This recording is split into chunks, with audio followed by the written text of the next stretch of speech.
Muy buenas tardes, jóvenes, ¿cómo están? ¿Qué tal? Buenas tardes, ¿me escuchan bien, por favor? Sí, profesora. Ok, muchas gracias. ¿Qué tal? Buenas tardes. Vamos a empezar el desarrollo de la semana número 7. Un momentito, vamos a colgar los materiales, ¿ya?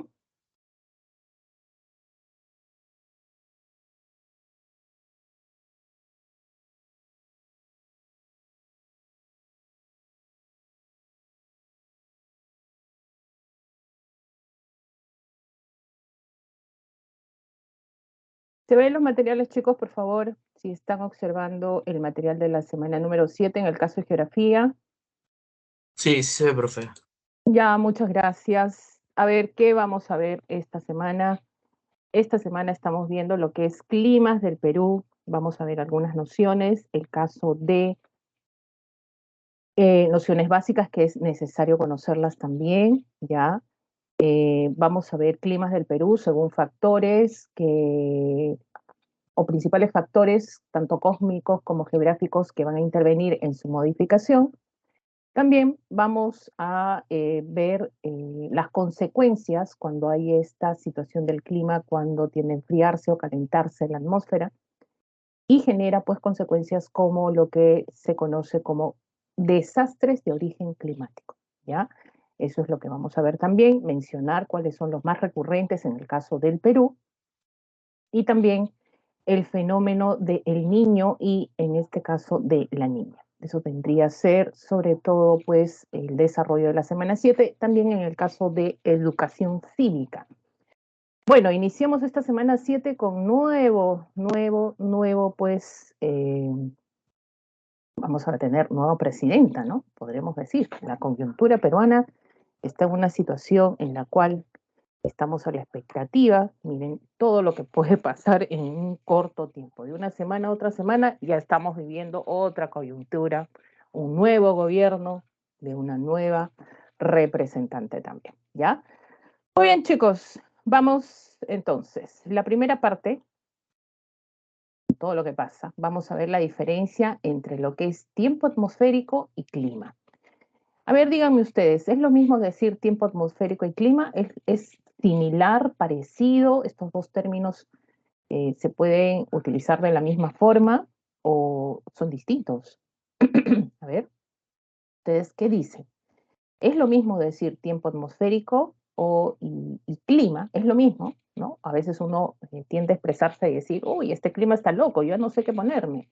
Me pongo chompa, me pongo pues algo menos abrigador y total hace más calor, hace más frío, cambia la condición en cuestión de tiempo, ¿no? ¿Qué dicen ustedes, chicos? A ver, ¿qué me dicen? ¿Es lo mismo decir clima y tiempo atmosférico? ¿Es lo mismo? ¿No? Clima dice, según en este caso, Carvajal dice clima no es por un tiempo extendido, ¿no? No, no es lo mismo, dice en este caso Gambini. Bueno, vamos a ver la diferencia. Claro, es verdad que no es lo mismo, no es lo mismo, ¿ya? No es lo mismo. Para nosotros poder ver lo que es el tiempo atmosférico, todo, tanto el clima como el tiempo atmosférico acontecen en la baja atmósfera. Eso quiere decir, ¿en qué capa de la atmósfera estamos hablando? En la troposfera. Quiere decir que hay una diferencia grande entre estos dos términos, estas dos definiciones, lo hay. Por ejemplo, el tiempo atmosférico vendría a ser así, ¿no? Un ejemplo. 6 de la mañana amanece en Lima metropolitana, está nublado y hace frío, ¿ya? Luego, a las 8 de la mañana hay una llovizna o garúa, que es lo cotidiano en esta zona de la costa central, ¿no? Ahí Aranca me dice, profesora, creo que el clima era de una duración de 30. Ah, claro, duración de 30 años, vamos a ver eso también, ¿ya? El tiempo es más espontáneo, dice, ¿no? Carvajal. Buenas ideas, jóvenes, ¿ah? Por ahí. Entonces, vamos a ver este ejemplo, mira. Tiempo atmosférico, Lima metropolitana, 6 de la mañana nublado, 8 de la mañana se manifiesta una llovizna o garúa. Tienes ahí, por ejemplo, a las 10 de la mañana ya no hay llovizna ni garúa, sino una sensación de frío. Y a las 12 del día un brillo solar, ya comienza a salir el brillo solar y hay un intenso brillo solar ya a las 2 de la tarde. Fíjense lo que ha acontecido desde que amanece hasta las 2 de la tarde. Entonces, uno podría decir, profesora, lo que cambia es el clima. No, no es correcto mencionar cuando hay esta variabilidad constante, porque es variable, ¿no? En cuestión de horas cambia, podemos percibirlo, sentirlo, ¿no? El estado de la atmósfera. Entonces estamos hablando de un estado de la atmósfera en un momento dado y determinado, ¿no? Y varía constantemente, ¿no? A eso se conoce como tiempo atmosférico, ¿ya? A eso nosotros vamos a determinar como tiempo atmosférico. De repente en Lima caen lluvias y truenos. Es parte del tiempo atmosférico, sí, porque es una variabilidad que ha acontecido. Ahora, la pregunta es saber si eso va a acontecer, en este caso, siempre, ¿no? Y no es así, de repente pasó como una eventualidad atmosférica y nada más, y ahí quedó, ¿no? Entonces, pero lo que yo quiero que tengas en cuenta cuando hablamos de tiempo atmosférico, está relacionado a un estado de la atmósfera en la baja atmósfera, en la troposfera, donde vemos esta variabilidad constante, ¿no? En cuestión de horas lo podemos observar, ¿no? Entonces, indica el estado de la atmósfera, es lo mismo acá, ¿no? En un momento determinado, en un momento dado, ¿ya? Y se caracteriza por ser variable, o sea, hay una variabilidad, cambia de un momento a otro, ¿ya? Y los cambios se dan en cuestión de, en este caso, de tiempo corto. Y la diferencia con el clima, ¿ya? Estamos hablando conjunto de condiciones ambientales de un lugar determinado. Entonces, ¿cómo nosotros podemos decir que existe un clima tropical, un clima gélido, un clima templado, un clima frío, ¿verdad? ¿Cómo llegamos a esa conclusión? ¿No? Entonces, dice, se caracteriza por ser el promedio de los estados del tiempo atmosférico. ¿Qué acabamos de ver? Acabamos de ver tiempo atmosférico. Y fíjate que el tiempo atmosférico es variable, ¿no? Entonces, por ejemplo, para estudiar el clima de la costa centro-sur del país, ¿qué vamos a tener en cuenta para sacar un promedio? Es como sacar un promedio de notas tuyas, ¿no? Entonces vas a generar la sumatoria y finalmente la división y el promedio, sacas ahí el promedio. Algo así pasa con el clima. ¿Qué vamos a generar en la zona de la costa, centro-sur del país? Vamos a ver cuáles son los estados del tiempo atmosférico en esta zona, ¿ya? En toda esta zona. Y vamos a ver qué coincide durante y por, profesora, ¿y por cuánto tiempo vamos a realizar esta observación, estos cálculos del tiempo atmosférico en toda esta zona? Durante 30 años. O sea, si durante 30 años estos periodos o estados de tiempo atmosférico son constantes, de acuerdo a las estaciones también, entonces vamos a partir de acá, con estas observaciones que hemos hecho a lo largo de 30 años, vamos a poder a concluir que en la costa, sobre todo centro-sur del país, el clima es semi, en este caso tropical, ¿no? Llegamos a esa conclusión, porque tenemos los estados del tiempo atmosférico que han estado observándose y finalmente llegamos a esta conclusión, ¿ya? Entonces, no confundamos, el clima tiende a ser más estable. Podemos tener, como les dije, ya en la costa centro-sur del país no hay muchas lluvias o tormentas eléctricas, pero un momento aparecen rayos en los cielos limeños y por esa eventualidad, eso vendría a ser parte de una eventualidad atmosférica, no podemos decir que el clima está cambiando todavía, porque no se manifiesta continuamente.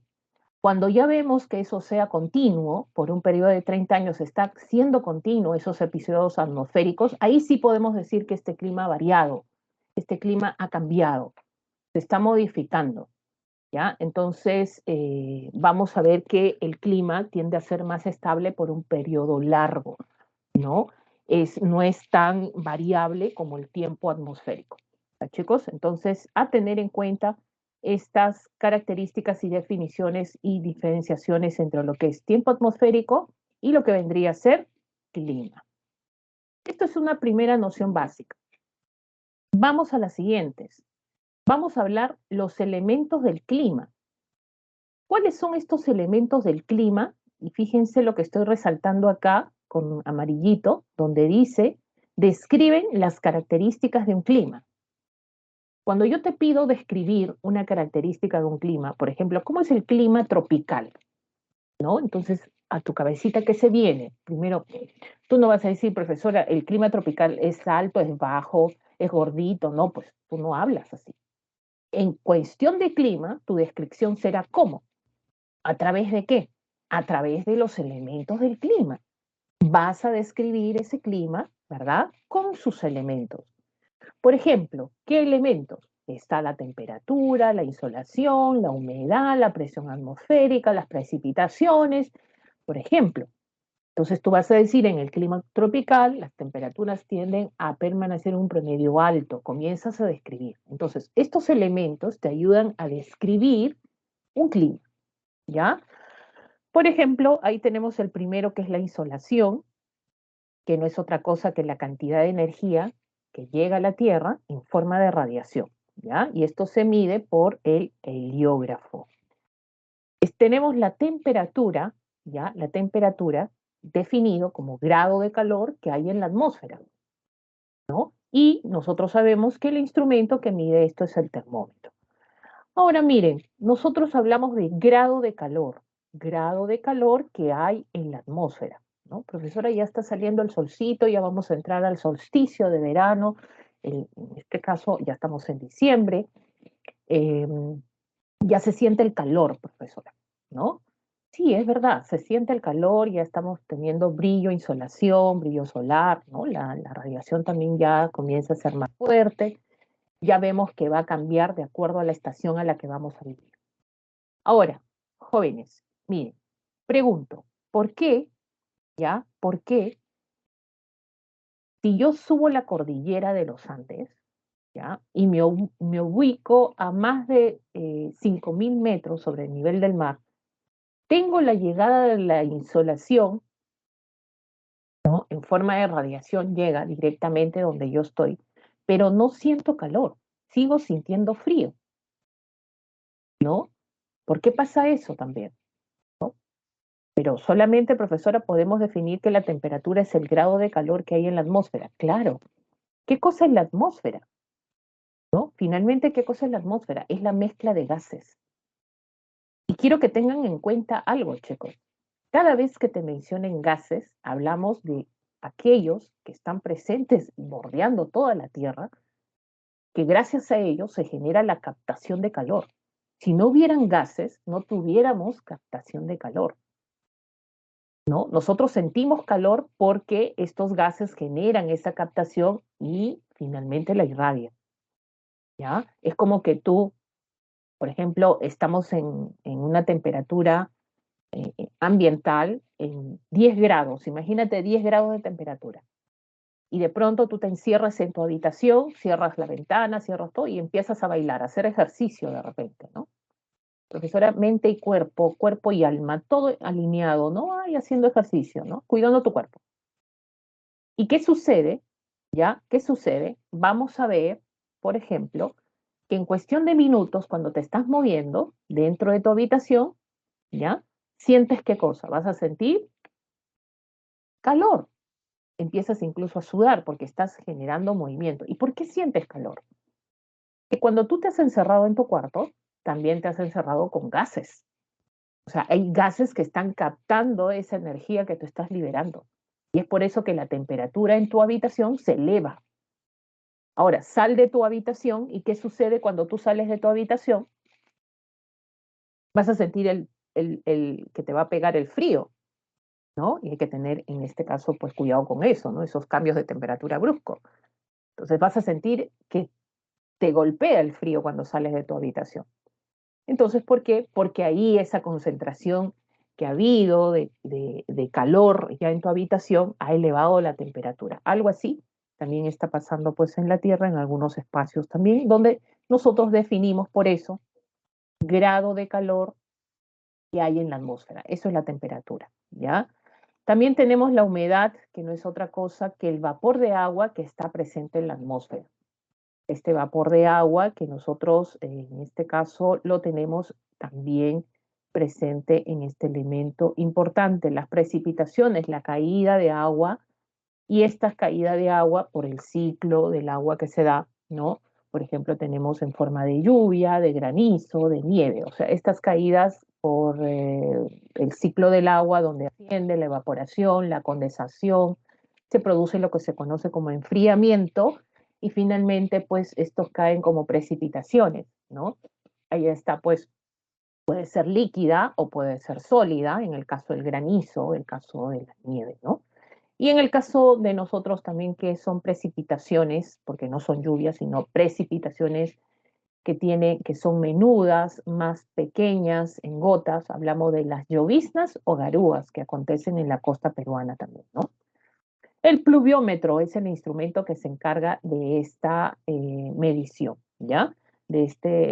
Para este elemento climático. Y tenemos también lo que es la presión atmosférica. Uno puede decir, profesora, ¿pesa el aire? ¿Tiene peso? Pues bueno, cuando hablamos de la presión, claro, peso que ejerce una columna de aire sobre un lugar de la superficie terrestre, ¿ya? Estamos hablando de la superficie terrestre.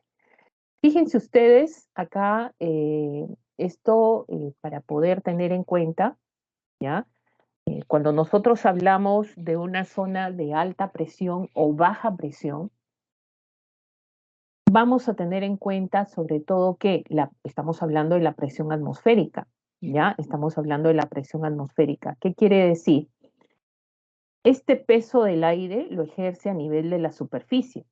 Esta es la superficie, ¿ok? Si hay un peso que se ejerce, ¿ya? En este caso se está ejerciendo un peso, entonces este está a nivel de la superficie, está bajando, está presionando.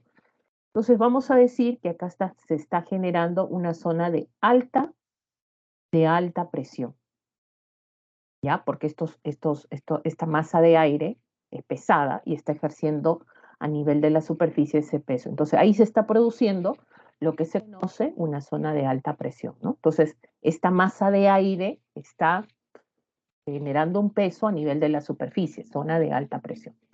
Pero esto no se va a quedar ahí, pues, ¿qué va a pasar con esta masa de aire? Se va a desplazar de manera horizontal, ¿no? Se desplaza de manera horizontal. Es lo que nosotros conocemos como el recorrido de los vientos, ¿no? El recorrido de los vientos. Y de pronto esto llega a ascender, asciende, porque esta masa de aire ya no es tan pesada, es más ligera, ¿no? Entonces al ser más ligera, asciende. Y cuando asciende, entonces estamos hablando de una zona de baja presión. ¿Ya? Estamos hablando de una zona de baja presión. Miren, alta presión es cuando esa masa de aire pesa. Baja presión es cuando esa masa de aire es más ligera y asciende.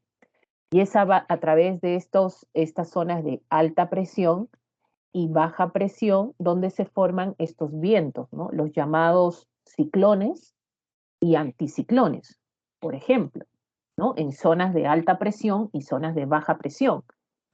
Por ejemplo, el recorrido de los vientos, ¿de dónde va? Zonas de alta presión a zonas de baja presión. Ese es el recorrido que tiene la masa de aire, a lo que nosotros conocemos como viento. Ahora, en estos recorridos vamos a encontrar justamente estos dos inicios, zonas de alta presión y zonas de baja presión.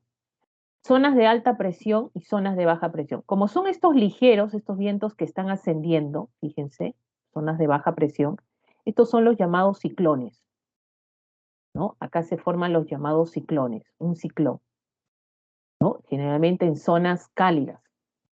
Como es tan liviano este aire, asciende fácilmente. Estos son los ciclones. En cambio, en una zona de alta presión, por ejemplo, esta masa de aire es pesada, ¿no? Y desciende. Y los que descienden tienen el nombre contrario. ¿Cómo se conocen? Como anticiclón. ¿Ya? ¿Y por qué descienden, profesora?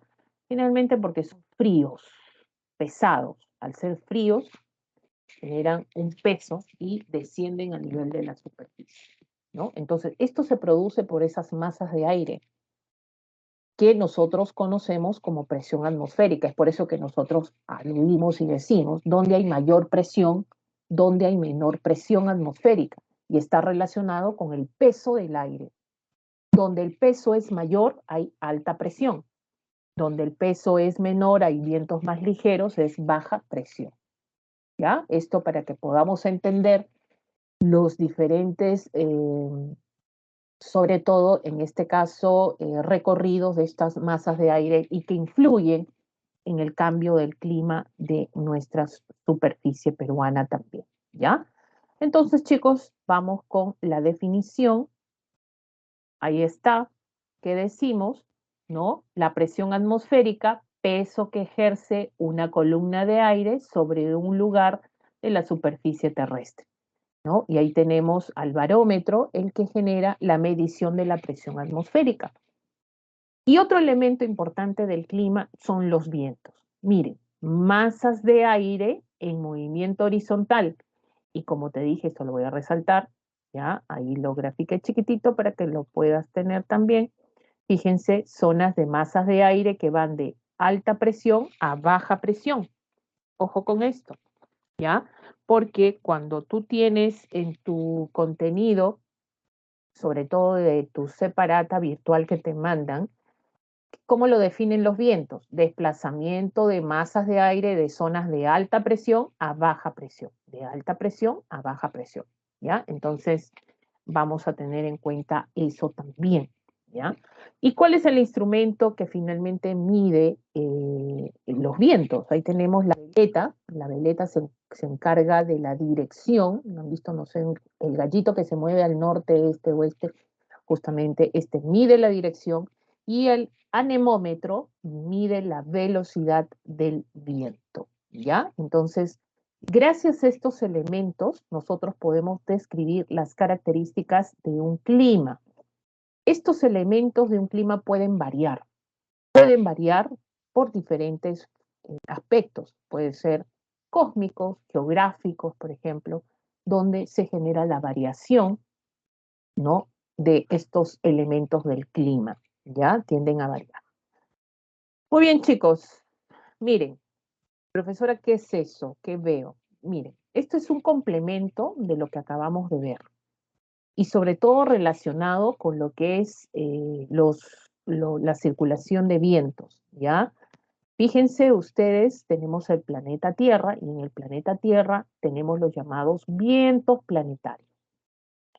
Ahí tienes los vientos alisios, los contralisios o también los del oeste que recorren al sector, en este caso de oeste a este, ¿ya? Y los circumpolares. Entonces, por la ubicación, fíjense, los alisios están más cerca de la zona ecuatorial. Las zonas templadas parten los contralisios, que son vientos cálidos, y chocan con los circumpolares, que son vientos fríos que chocan con estos cálidos, ¿no? Entonces, vamos a ver, por ejemplo, el proceso de circulación de cada uno de ellos. Profesora, pero yo veo que hay dos hemisferios. Es correcto, hemisferio norte y hemisferio sur. Fíjense que en el hemisferio sur está lo mismo, alisios, contralisios, circumpolares, y en el hemisferio norte también, alisios, contralisios y circumpolares. ¿Qué sucede con este recorrido de estos vientos? Por ejemplo, el recorrido de los vientos alisios va de este, ya, de este a oeste. Y el recorrido va hacia la zona, sobre todo el Ecuador. Y con los alisios del norte también chocan y convergen. Es por eso que habla de zona de convergencia. ¿Ya? Tienden a converger en la zona ecuatorial. Entonces, en esta zona de convergencia, ¿qué sucede cuando estos vientos alisios chocan? Pues van a ascender, ya ascienden. Y al ascender en una zona donde las temperaturas son altas, la radiación es alta, ¿qué sucede con estos vientos? No se van a ir abajo, pues no van a bajar a la superficie, más bien son más ligeros, ascienden. Y es por eso que se conoce la zona del Ecuador una zona de baja presión, porque los vientos tienden a ascender. Por ejemplo, ¿qué vientos son los que ascienden, chicos? A ver si me escucharon. Los ligeros, los que no pesan mucho, ¿no? Y tienden a ascender, ¿ya? Así, ascienden, ascienden, ascienden, ¿no? ¿Son los ciclones o los anticiclones? A ver, ¿qué dicen ustedes? ¿Cuáles son estos vientos que tienden a ascender? Y estos son los que generan tiempos malos también en estas zonas del Ecuador, ¿ya? A ver, ¿cuál sería? Vamos a tener acá, por ejemplo, a ver, ciclón o anticiclón. ¿Qué dicen ustedes? A ver, chicos, ¿estamos o no estamos? A ver, ¿qué será? ¿Un ciclón o un anticiclón? Aquellos que ascienden. Y esto pasa cuando los vientos alisios convergen en la zona del Ecuador. ¿Nadie, chicos? A ver. Ciclón, profe. Perfecto, es un ciclón. ¿Ya? Es por eso que en la separata también vas a encontrar, por ejemplo, ¿ya? El ciclón ecuatorial. Un ciclón ecuatorial, un viento ciclónico, este ciclón, son vientos cálidos, húmedos, ligeros, generan esto, o formación de huracanes o altas precipitaciones, ¿no? Y justamente esta zona del Ecuador tiene esas características, ¿no? Y conforme se van alejando un poco, por ejemplo, la formación de huracanes en las zonas más aledañas también, ¿ya? Entonces, a tener en cuenta esto también. Ahora, en los contralicios también con los circumpolares se produce una zona de convergencia, ¿no? Acá. Y acá, por las altas latitudes, fíjense, esta es una zona de convergencia también, convergen estas dos masas de aire, ¿ya? Pero ya no son ascendentes, pues, porque las temperaturas acá estos circumpolares enfrían los vientos. Y si están enfriando los vientos ya no van a ascender como en la zona del Ecuador. ¿Qué va a pasar con estos vientos? Van a descender. ¿Qué se está formando acá en estas zonas de convergencia, ¿no? Tanto norte como sur se producen esto. Hablamos de un ciclón o un anticiclón. A ver, ¿qué será? ¿No? Si esto ya son zonas frías, estos son vientos descendentes, ¿no? Estamos hablando de un ciclón o un anticiclón. A ver, chicos, en el mensaje o también pueden utilizar, en este caso, pues, el audio. ¿Qué será estos vientos? Un anticiclón, muy bien, Ángel, un anticiclón, ¿ya? Menciónenme un anticiclón que recorre parte de nuestro territorio peruano. Y cuando hablo de territorio peruano, involucra tanto zona marítima como continental, ¿ya? A ver, un anticiclón que tú conozcas, y si se forma en esta zona de convergencia, acá se forma, pues, ¿no? En la zona de los contralicios meridionales con los circumpolares. Y estos vientos tienden a ser descendentes. A ver, ¿qué anticiclón conoces? Justamente que se dan en estas zonas. A ver, ningún anticiclón, y hay uno conocido, ¿ya? Que arrastra incluso la corriente peruana, ¿no? Tiene el nombre de un océano, chicos. Bueno, tienen los nombres de los océanos porque parte de ahí es donde generan esa convergencia, pues también, ¿no? Están en este sector. Muy bien, Angelo. Del Pacífico Sur. ¿Habrá del Atlántico? También, ¿ya? También hay anticiclón del Atlántico, también, ¿no, chicos? Entonces, a tener en cuenta estas nociones básicas. Estamos con las nociones básicas porque cuando iniciamos a mencionar las características, los tipos de climas que hay en el Perú, los factores simplemente comienzo a explicar rápido. Miren, factores del clima del Perú, miren lo que dice. ¿Qué son los factores? Los factores son agentes que van a modificar, acentuar, o sea, modifican, acentúan o limitan los elementos del clima. A ver, ¿cuáles son estos elementos del clima? A ver, ¿cuáles te acuerdas? Escríbeme, ¿cuáles son estos elementos del clima? ¿Qué elementos del clima acabamos de, en este caso, mencionar? A ver, ¿cuáles son estos elementos del clima, chicos? Vamos, vamos, ¿qué pasó? Parece que estamos... Temperatura. Muy bien. ¿Qué más? Hay más elementos del clima. Yo te dije, a ver, si te Humedad. dice humedad, perfecto. ¿Qué más? Hay Presión más. Insolación. Presión, insolación, presión, por ahí escuché. ¿Qué más? Falta. Dos. ¿Vientos? Los vientos. Vientos, muy bien, muy bien. ¿Qué más? Uno con no. A ver, precipitación, muy bien. Humedad también, perfecto. Temperatura. Entonces, miren, todos esos elementos, los factores, los van a modificar, lo acentúan o lo limitan. O sea, tú puedes estar cerca del ecuador terrestre, o sea, tú puedes vivir, un país puede estar cerca del ecuador terrestre, ¿no? Y de pronto tener zonas frías, donde caiga nieve. Profesora, ¿cómo puede pasar eso? Si estoy cerca del ecuador, se supone que el ecuador es una zona tropical donde hace mucho calor.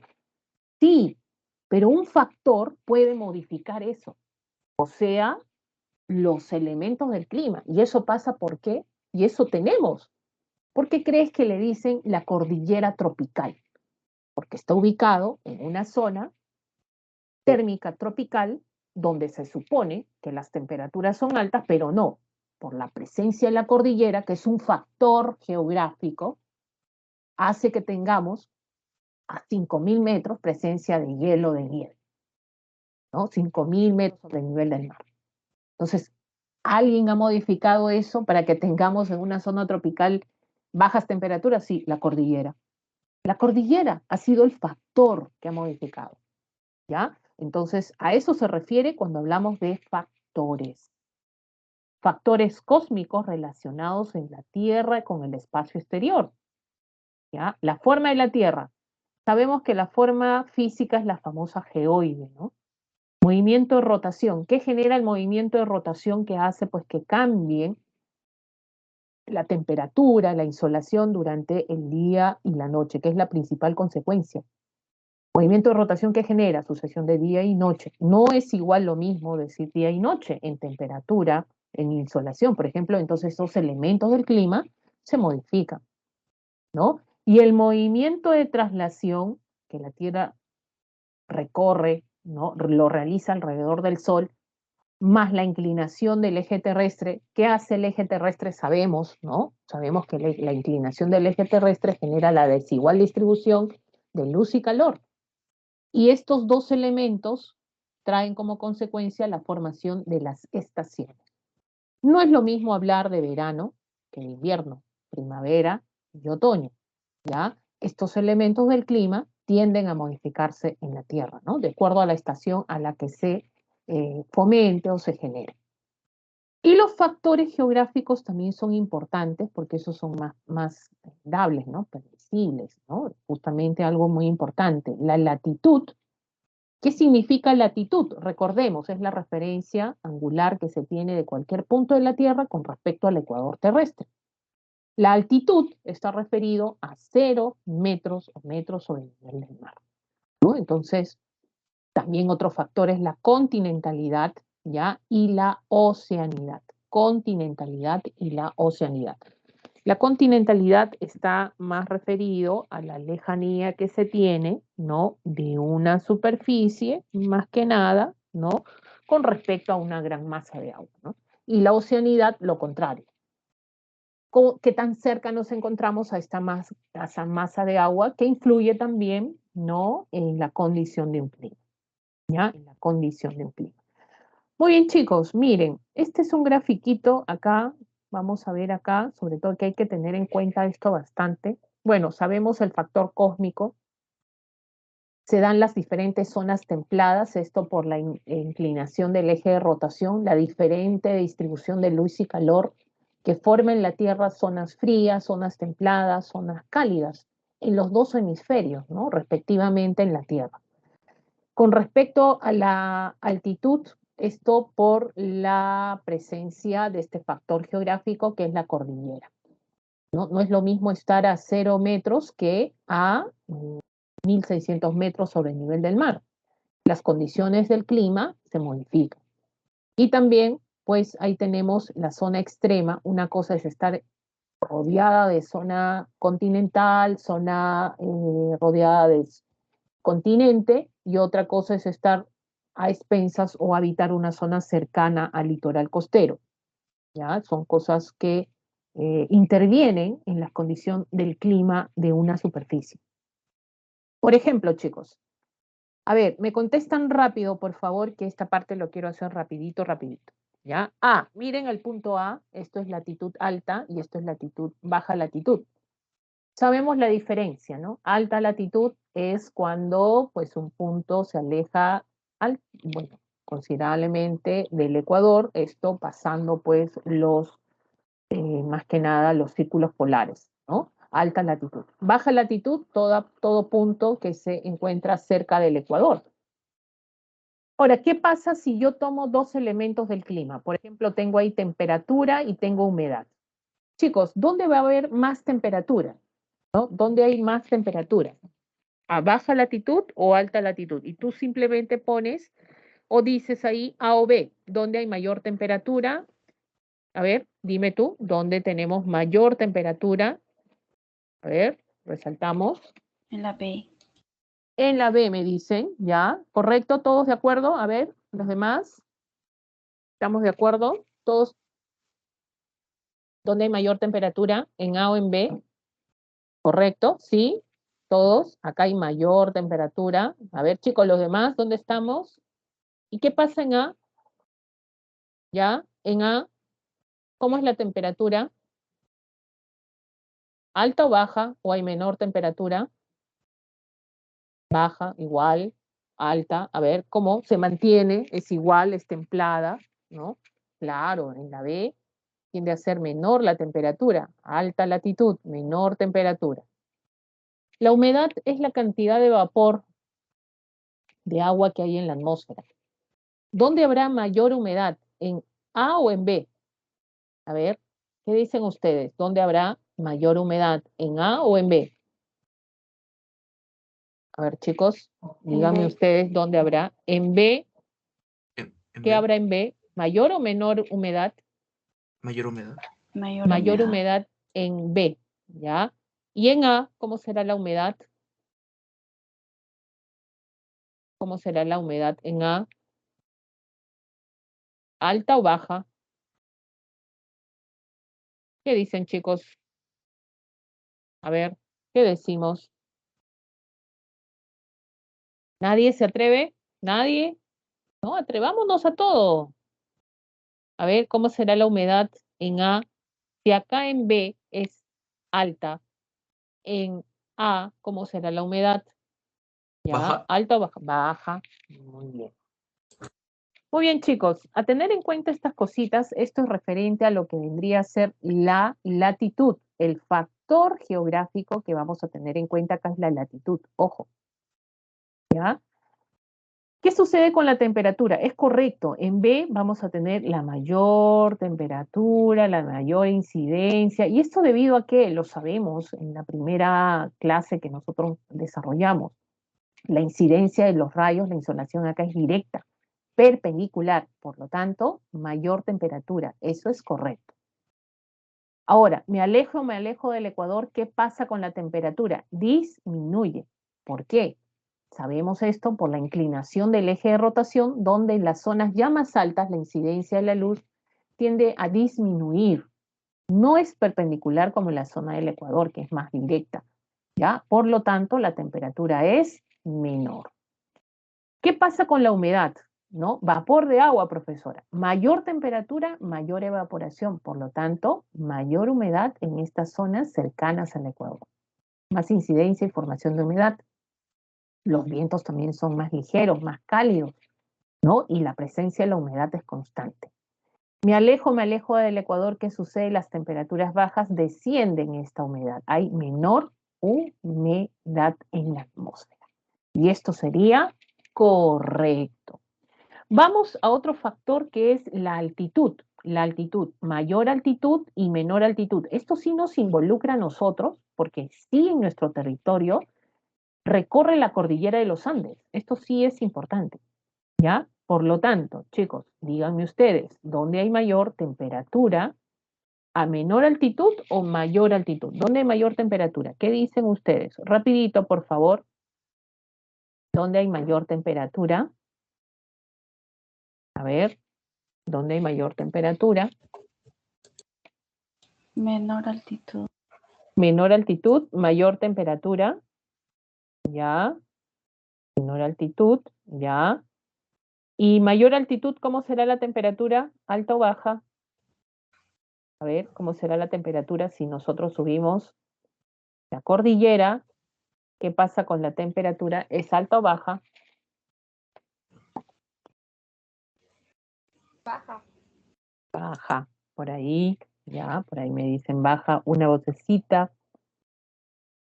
Menor temperatura, o sea, lo que tú me estás diciendo es que si tú sales de Lima y te vas a escalar la punta del Huascarán, tú vas a sentir más frío en la punta del Huascarán que en Lima. Eso me estás diciendo, ¿ya? Con esto, ¿no? Mayor temperatura, menor temperatura en las zonas más altas.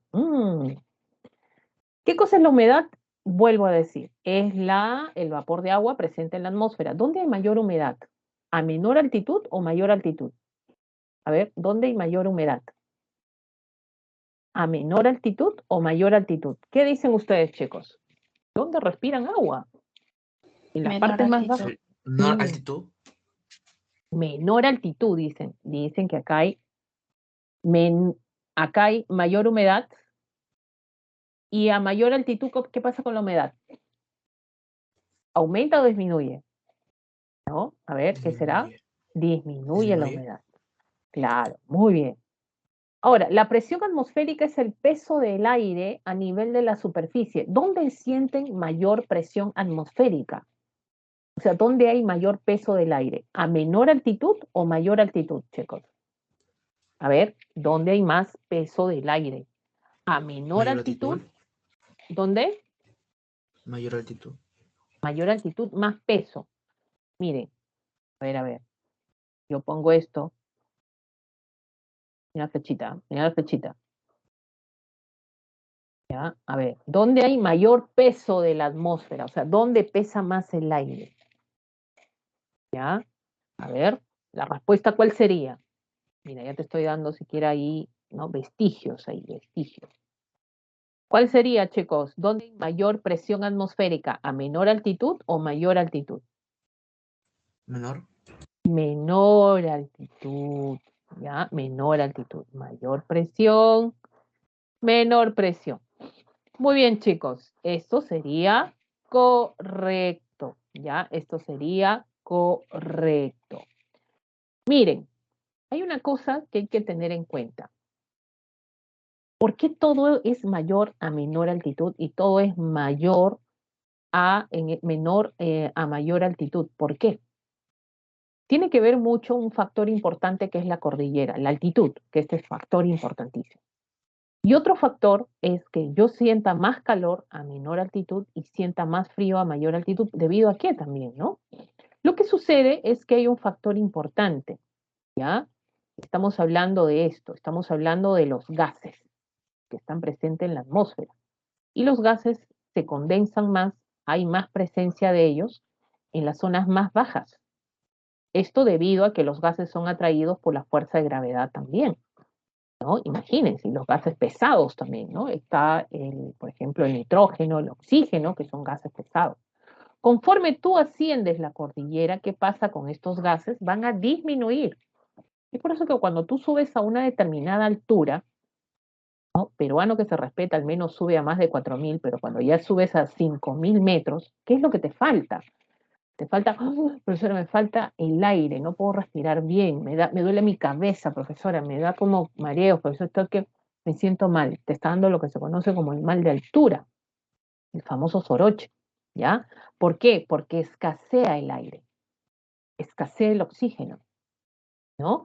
Fíjense eso. ¿Dónde entonces, por ahí, vamos a ver que acá hay menor presión y acá hay mayor presión, ¿no? Ahora, mezcla de gases, densidad mayor, ¿qué sucede? Mayor captación de calor de los gases, por lo tanto, mayor se eleva la temperatura en la atmósfera. No olvides que la temperatura es el grado de calor, ¿no? Y por lo tanto, mayor humedad. Y acá, ¿qué sucede en las partes altas?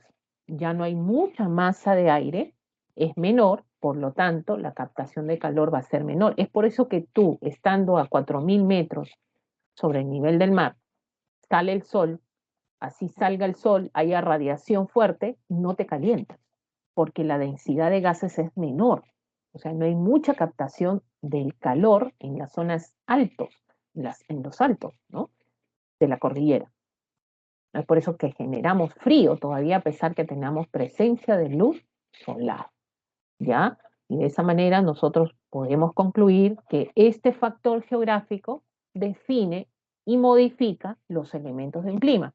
No es lo mismo vivir en Lima que vivir en Cerro de Pasco, pues, que las condiciones, y a pesar de estar en un mismo país, acá el factor geográfico es la cordillera, o sea, en la altitud, donde vamos a ver que las diferenciaciones de clima se dan. ¿Ya? Entonces ahí para ustedes, chicos, que lo tengan en cuenta porque explico todo eso porque vamos a correr cuando hablemos de los climas simplemente mencionamos.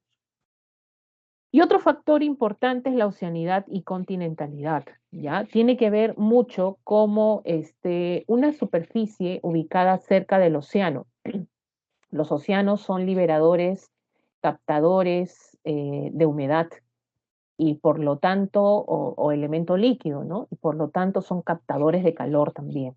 Entonces, no es lo mismo yo que una ciudad se ubique cerca del litoral costero que una ciudad se aleje del litoral, esté en una zona netamente continental, donde hay más aridez, ¿no? En este caso, más sequedad de la atmósfera, ¿no? Entonces, se genera esa diferenciación. Por ejemplo, en el lago Titicaca, ¿no? El lago Titicaca es un lago altoandino, donde se supone que, pues, por ser una zona altoandina, alrededor del lago no debería haber población porque en la noche desciende grandemente la temperatura. Pero, ¿por qué alrededor, cuando más cerca del lago es mejor? ¿Por qué? Se asienta la población. ¿Debido a qué? Porque el lago es un elemento importante que genera la captación de calor durante el día y lo libera en la noche. Gracias a eso es que hay asentamiento de población en este elemento importante, ¿no? Pero cuando te alejas más del lago, la sensación de frío va a ser mayor, ¿no? Entonces ahí actúa lo que es la continentalidad. Es igual que nosotros digamos, si yo estoy en una zona central desértica, por ejemplo, en el día, calor, ¿no? En un desierto, calor. No tengo cerca algo, una masa de agua que ayude a la humedad, no, hay sequedad, hay calor, hay insolación. En el día, pero en la noche es brusco el cambio, ¿no? En la noche desciende bruscamente la temperatura, ¿no? Entonces ahí se da esa condición contraria. No es lo mismo que vivir cerca de una masa de agua, ¿no? Que es distinta, que regula la temperatura, ¿no? A diferencia de una zona donde no tienes presencia de masa de agua. Muy bien, ¿ya?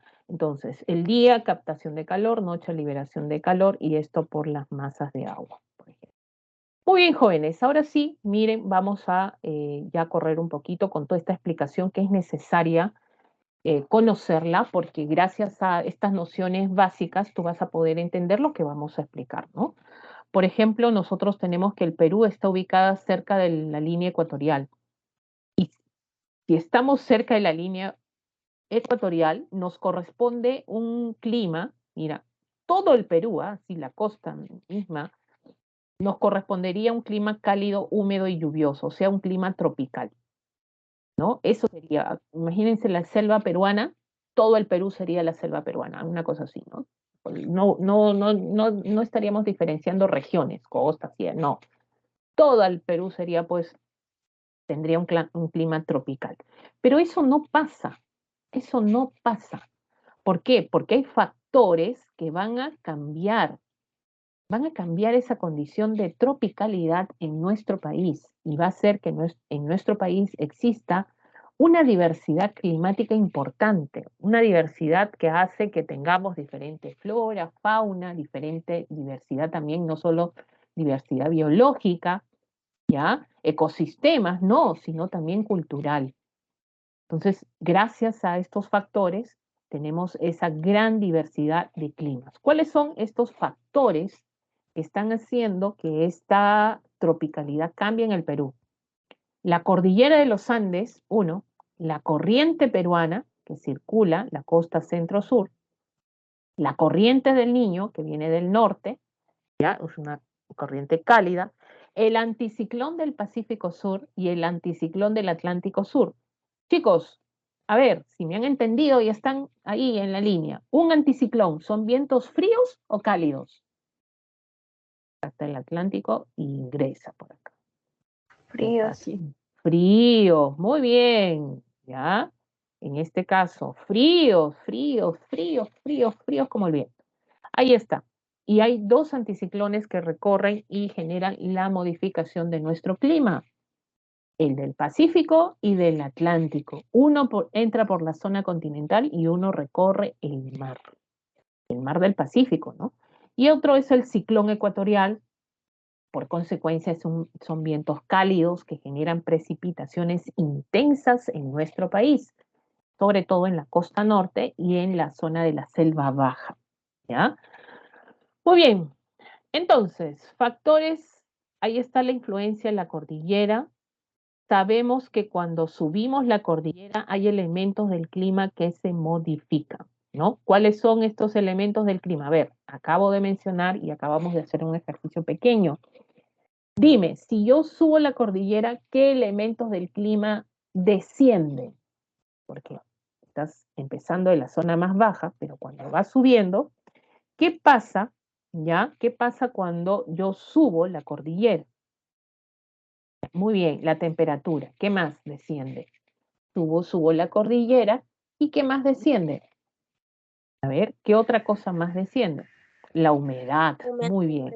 La presión La atmosférica. presión atmosférica. Profesora, ¿algo sube? Sí, algo sube. Cuando yo subo la cordillera, ¿qué sube? ¿Qué aumenta? Aumenta la sequedad de la atmósfera. Aumenta la insolación. La insolación es más directa cuando más alto estás. Eso es lo que aumenta. Y lo que disminuye, lo que acaban ustedes de mencionar, ¿no? Temperatura, humedad y presión atmosférica, ¿ya? Entonces, ahí está la cordillera de los Andes. Esto es lo que genera los pisos altitudinales también. Y fíjense, vamos a tener que la cordillera de los Andes sirve como una gran barrera, ¿ya? Una gran barrera natural contra los vientos alisios. Tú sabes que estos vientos alisios vienen cargados de humedad, ¿no? Masa de aire húmedo que choca con la cordillera y como choca con la cordillera, ya como ha ascendido y todo lo que sube tiende a enfriarse, ¿qué pasa?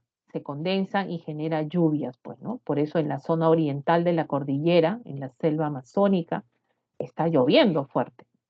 Pero estos vientos llegan a cruzar, ¿ya? Llegan a cruzar a la zona de la cordillera, sí, tienden a ascender en algunos casos, pero ya no vienen cargados de humedad, vienen más secos y fríos, ¿no? En algunos casos en la zona andina están generando heladas, por ejemplo, ¿no? Y todo ahí echándole la culpa a los vientos alisios también en esta formación.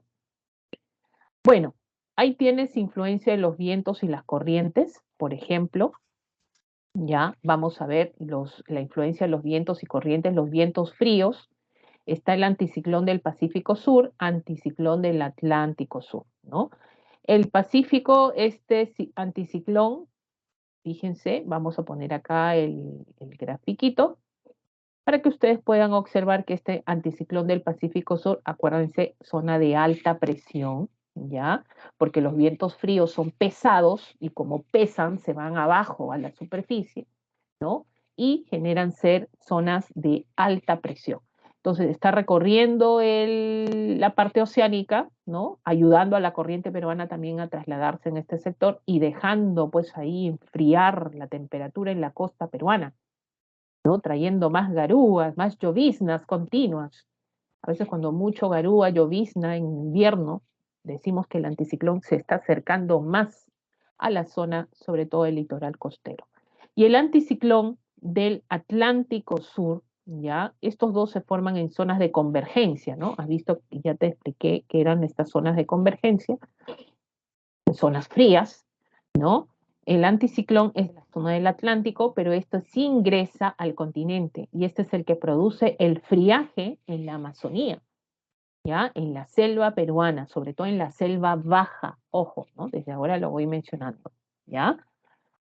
Y el ciclón ecuatorial ya son vientos cálidos, ¿no? Estos, por eso dice acá, baja presión, hablamos de vientos cálidos, ligeros, que generan lluvias en la costa norte y la selva baja.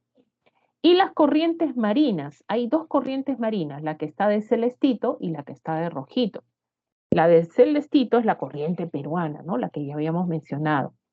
Gracias a esta corriente peruana se modifican la formación de nubosidad, genera las aguas frías, esto con el afloramiento de aguas también, ¿no? Genera la inversión térmica en la costa centro-sur del país. Ojo que la corriente peruana involucra toda la costa centro-sur, ¿ya? En la costa norte involucra la contracorriente ecuatorial. Profesora, ¿por qué? Porque la contracorriente ecuatorial cada mes de diciembre trae, o también lo conocen, o eleva su temperatura más como la corriente del Niño. No vayas a confundir corriente del Niño con fenómeno del Niño. ¿Ya? Esta corriente, contracorriente ecuatorial o corriente del Niño, ¿ya? Donde eleva sus temperaturas en este mes de diciembre, ¿no? Genera lluvias de verano en la costa norte, ¿ya? Entonces, esto es recurrente. La contracorriente ecuatorial es recurrente, son de aguas cálidas, o sea, recorre durante todo, más que nada, eleva más la temperatura en los meses de diciembre, cuando viene la época de lluvia, en la costa norte, ¿ya? Muy bien, este es mi resumen, chicos. Miren, ¿ya? Este es un resumen mío que si estuviéramos en una clase presencial lo hago, pero lo he hecho así para ya resumir y generar, pues, sobre todo en este caso, el resumen. Miren, vamos a ver que si estamos en una zona, ya, vamos a ver, esta es la corriente peruana. La corriente peruana, recorre la corriente peruana. ¿Quién ayuda a la corriente peruana? Está el anticiclón del Pacífico Sur, que son vientos fríos, pesados, ¿verdad? Y recorren la zona del Océano Pacífico. Ahora, miren esto. ¿Qué pasa acá? Estamos en una zona tropical. Se supone que estas aguas también deben ser cálidas, igual que la costa norte, pero no pasa así. Entonces acá el que está generando esta modificación, ¿ya? De las aguas, de la condición del clima en este sector, es la corriente peruana y el anticiclón del Pacífico Sur. Es como que, imagínense ustedes, pero no es casi idéntico, pero para poder imaginarnos, tienes agua caliente hirviendo y de pronto echas agua fría. Tú has visto lo que pasa, ¿no? Salen como humitos, algo así. Ya, algo así pasa acá, en esta zona de la zona costera del mar peruano, en la zona centro-sur, donde la corriente peruana de aguas frías viene a cambiar la temperatura de las aguas. Eso hace que en este sector de la costa, ya, no tengamos esta formación de nubes, así, estas nubes que tú ves en la sierra cuando uno viaja, este cielo azul con nubes que parecen algodón, las nimbo o las cúmulos. Este tipo de nubosidad genera lluvias fuertes, intensas, ¿no? Este tipo de nubosidad. Este tipo de nubosidad no hay en la costa centro-sur, ¿ya? ¿Por qué? Porque la corriente peruana cambia la nubosidad de este sector. Hace que se forman estas nubes alargadas, grisáceas, a las que se conoce como nubes estrato, y son de poca altura. Y estas nubes estrato hacen que tengas tu cielo gris, por eso Lima tiene un cielo gris así característico, ¿no? El que viene a Lima de otros lugares que ha tenido un cielo azul, viene a deprimirse en Lima, ¿no? Eso es Lima. En Lima nunca vas a ver un cielo azul, así, azul, azul, con nubes así de algodón, cúmulo, nimbo, jamás, nunca. ¿Ya? ¿Por qué? Esto debido a la corriente peruana que ha cambiado esa nubosidad, o sea, está cambiando la tropicalidad acá. Ahora, estas nubes estrato, ¿qué tipo de precipitaciones te dan? ¿No? Te dan solamente lloviznas y garúas. Y estas lloviznas y garúas se intensifican con el anticiclón del Pacífico Sur y, fíjense, en la época de invierno están formando lomas, ¿no? Entonces, la formación de lomas, cuando te venga en un examen, ¿a qué se atribuye? A la corriente peruana y también el anticiclón del Pacífico Sur, porque estos dos son los que generan lloviznas intensas, enfriamiento, donde las estribaciones captan la neblina y finalmente se generan estos ecosistemas. ¿Ya? Ojo con esto. Aparte de eso, estas nubes estrato, miren, ya, estas nubes estrato, no sé si alguien ha viajado por avión alguna vez y ha visto que cuando sale de Lima, por ejemplo, ¿no? Sobre el techo de nubes, cuando dicen, señores, acabamos de llegar a la ciudad de Lima, tú ves pura nubosidad. Esas son las nubes de estrato. Y sobre el techo de las nubes está la presencia del sol. O sea, hay sol porque estamos en una zona tropical, no olvidemos. Ya, acá hay sol, sol, sol, sol, sol, sol. Ahí está la presencia de luz solar, la insolación es directa. Pero ¿qué pasa? Que tú no ves sol donde estás, en tu casa. No ves. Ves un techo de nube. Esta radiación choca con la nubosidad. Al chocar, se refleja. O sea, no pasa a la superficie. ¿Y qué hace? Que sobre el techo de estas nubes, en la parte externa, donde está la presencia solar, las temperaturas aumenten, hay mayor temperatura, llega a 22, 24 grados de temperatura en promedio, incluso más. Y donde estás tú, ¿qué pasa? La temperatura es menor, 17, 19, 18 grados centígrados, dependiendo, ¿no? De la estación también. Entonces, sobre este techo de estas nubes, que es la que está dividiendo, está el sol y abajo no hay sol, donde estamos nosotros en la superficie. Miren lo que se ha invertido. ¿Qué se está invirtiendo? Sobre el techo de las nubes, calor, temperaturas altas, y bajo este techo de estas nubes no hay altas temperaturas, es un promedio. Entonces, lo que se ha invertido es la temperatura. ¿Cómo se llama este fenómeno que produce esta nubosidad producto de la corriente peruana? Se conoce como inversión térmica. No olvidemos, se invierte la temperatura. ¿Ya? Esa es la famosa inversión térmica. Profesora, ¿y dónde acontece esto? En la costa centro-sur del país. ¿Ya? En la costa centro-sur del país. Y sabemos que la cordillera de los Andes genera, que acá vienen los vientos alisios. Los vientos alisios se están recorriendo, miren, todo el territorio peruano y también toda la parte oceánica. Esto es importante, ¿eh? Hay que saber que los vientos alisios también recorren la parte marina, ¿ya? Claro que sí. Ok, aparte de eso, vamos a tener, por ejemplo, que los vientos alisios, como ya les expliqué, chocan con la cordillera, generan precipitaciones más en la zona amazónica. Pero en la vertiente choca como barrera y hace que estos vientos húmedos no pasen a la costa peruana. Es por eso que la costa peruana, jóvenes, ¿ya? Es una zona desértica, ¿no? Esto atribuido ahí la corriente peruana, el anticiclón del Pacífico y en este caso la cordillera también que no permite que pasen estos vientos húmedos que son los vientos alisios y generen precipitaciones en este sector. ¿No? Es por eso que tenemos una costa más... ¿Por qué decimos que es desértica? Porque no hay lluvias. Acá solamente hay lloviznas, ¿ya? Falta de agua, por eso hablamos de una desertificación. Y en la costa norte, la contracorriente ecuatorial que trae la corriente del Niño, ¿no? Esta corriente que eleva las temperaturas y genera las lluvias de verano. Las lluvias. Tú vas a la costa norte del Perú, Tumbes, Piura, vas en época de verano, por ejemplo, ¿no? Es verde, todo es verde, verde, verde, por las lluvias de verano que se acontecen, son lluvias estacionales, ¿ok? Eso es producto de la corriente que, porque las aguas se elevan más en temperatura, hay mayor evaporación, por lo tanto mayor precipitación. Y también el que genera mayores precipitaciones es el ciclón ecuatorial, ¿no? Este ciclón ecuatorial que genera lluvias en la selva baja y también en la parte de la costa norte del país, ¿ya? Chicos, esto sería el resumen. Entonces, ahí tienes el anticiclón que genera el friaje, que ingresa en Madre de Dios a la selva baja, tienes la corriente peruana, tienes el anticiclón del Pacífico Sur, la contracorriente ecuatorial y el ciclón ecuatorial y algo importante, la cordillera de los Andes, ¿ya? No olvidemos que los ciclones son vientos cálidos, húmedos y ligeros y el anticiclón frío, seco y pesado. Ahora sí, nos vamos a lo que son los climas del Perú.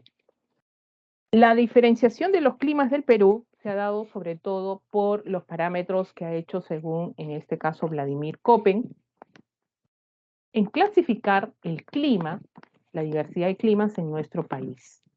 Y esto por dos parámetros importantes, ¿ya? Esto de acuerdo a la temperatura y a las precipitaciones. No olvides, resaltar esto, por favor, ¿ya? En tu teoría, según Vladimir Köppen, ¿cuáles son los parámetros que utilizó para clasificar los climas en el Perú? Hablamos de la temperatura y las precipitaciones. No olvidemos eso. Primer clima, nos vamos a la costa peruana y esto sobre todo en la costa norte del Perú. ¿Cuál es el clima que vas a recordar en este sector? Es el clima árido tropical, ya árido tropical. Comprende los territorios de Piura, Tumbes, hasta los 1000 metros sobre el nivel del mar. Y tenemos ahí precipitaciones de 200 milímetros, en este caso al año, ¿no? Temperaturas, miren, en la costa norte, promedio de 24 grados de temperatura. Ahora, vegetación de ambiente seco, intenso brillo solar, lluvias de verano. No olvidemos esto producto de la corriente del Niño. Ya, esta zona es más cálida y sobre todo hay lluvias de verano. Es más, en este caso, cuando no hay lluvias, todo se vuelve desértico nuevamente. Las lluvias vienen más en la época de diciembre, enero, febrero, marzo, incluso se prolongan más hasta abril en algunos casos. En cambio, en la costa centro-sur, el clima es árido subtropical o semicálido muy seco, ¿ya? Semicálido muy seco o árido subtropical. Comprende desde Piura hasta Tacna. Hablamos de hasta los 1000 metros, estamos hablando de la cordillera, ¿ya? Y las temperaturas, miren, 18 grados y solamente ocurre lloviznas invernales. ¿Esto debido a qué? A la formación de estas nubes de estrato, producto de la corriente peruana, y genera pues estas lloviznas importantes, ¿no? Sabemos que la corriente peruana genera el enfriamiento de las aguas y también otro factor importante que generen que nuestras aguas sean frías, esto es por el afloramiento de aguas, ¿ya? Entonces, ¿qué características vamos a destacar acá? La humedad se intensifica en invierno, un ambiente desértico y presencia de lomas. Presencia de lomas, ¿ya? Pregunto, chicos, ¿dónde hace más calor? ¿Costa norte o costa centro-sur? A ver, ¿dónde tenemos mayor temperatura? ¿Costa norte o costa centro-sur? Costa Norte. Muy bien. ¿Dónde hay lluvias de verano? ¿Costa norte o costa centro-sur? Norte. Costa norte, perfecto. ¿A qué atribuyes las lluvias de verano? ¿A la corriente peruana o la contracorriente ecuatorial? Contra. Contracorriente ecuatorial. Perfecto, chicos. ¿Por qué hay lloviznas en la costa centro-sur? ¿Qué nubes se forman? Estratos. Estrato. ¿Y estas nubes estrato, quién propicia la formación de nubes estrato? La corriente. ¿Qué corriente? Pues la costa centro-sur, chicos. ¿Qué corriente? ¿Qué corriente es la que influye en el clima de este sector? La corriente peruana. No te olvides de la corriente peruana. Gracias a la corriente peruana tienes la Lima la gris. Y si te preguntan en un examen, te dicen lo siguiente: ¿por qué hay formación de lomas? ¿A qué lo atribuyes? Formación de lomas. ¿Por qué se forman las lomas? ¿Por la cordillera de los Andes? No, pues. ¿Por la contracorriente ecuatorial? No, pues. Corriente peruana, y falta. El anticiclón, muy bien. ¿Quién me habló ahí? Perfecto. No te olvides, formación de lomas. Muy bien. Corriente peruana y el anticiclón. No te olvides, ha sido pregunta de examen en algún momento. Vamos a los climas andinos. Y ya sabemos, porque ya no vamos a repetir, porque ya sabemos qué aumenta y qué disminuye cuando subes la cordillera, ¿no? Y acá el factor de la altitud. Ahí vamos a tener el clima templado subhúmedo de 1000 a 3000, clima frío de 3000 a 4000, un clima frígido de 4000 a 5000 y un clima gélido de 5000 a 6746 metros sobre el nivel del mar, que es el punto más alto en el caso del Huascarán, ¿ya? ¿Qué aumenta? Repetimos, no aumenta la temperatura, disminuye la temperatura, disminuye la humedad y disminuye la presión atmosférica. ¿Qué aumenta? La insolación y la sequedad de la atmósfera. Por eso que tenemos esa diversidad importante de climas. Peruano que se respeta, al menos en su vida, debe subir a más de 4000 metros sobre el nivel del mar. peruano que se respeta, ¿no? Tenemos cordillera, tenemos para conocer todo nuestro territorio. Vamos al clima templado subhúmedo, ¿ya? Va de 1000 a 3000 metros sobre el nivel del mar. Y hay dos vertientes, la vertiente occidental, ¿ya? De 1000 a 3000, y la vertiente oriental, que va de 1000 a 2000 metros sobre el nivel del mar, ¿ya? Oye, están pasando helicópteros. Oh. Oh. Yo vivo en un lugar donde cerca hay muchas cositas. Pero bueno, disculpen chicos, no sé si han escuchado, no lo sé, pero... Bueno, vamos entonces, vamos, que no se va a hacer. La vertiente occidental, vertiente oriental. Más que esto lo asemejan o lo comparan como si fuera la yunga marítima, la yunga fluvial, ¿no? En el caso de las regiones naturales de Pulgar Vidal. Profesora, la vertiente occidental de 1000 a 3000, ¿qué sería? La yunga marítima. Y la oriental, la yunga fluvial, ¿ya? Entonces, acá, fíjense, la temperatura en la vertiente occidental es de 20 grados el promedio, en cambio acá es de 25, quiere decir que en la oriental hace más calor. Acá es más seco, lluvias de verano, ¿ya? En este sector, es por eso que, ¿qué significa lluvias de verano? Significa que cuando hay lluvias, todo se vuelve verde, hay agua, los ríos aumentan su caudal, ¿no? Bonito. Pero cuando no hay lluvias, ¿ya? Toda esta zona se vuelve seca, sin vegetación, ¿no? Escasea también el agua, ¿no? Desciende el nivel del caudal de los ríos, así te dice. En cambio, en el oriente hay más humedad, más lluvias, en este caso, durante el año. Las lluvias son más intensas. Entonces, ¿dónde, profesora, si yo tengo estas características, dónde hay más vegetación? Donde hay más lluvias, pues. ¿Y dónde hay más lluvias? Hay más humedad, más calor, es en la vertiente oriental. ¿Ya? Huánuco, por ejemplo, está situado en este sector, ¿no?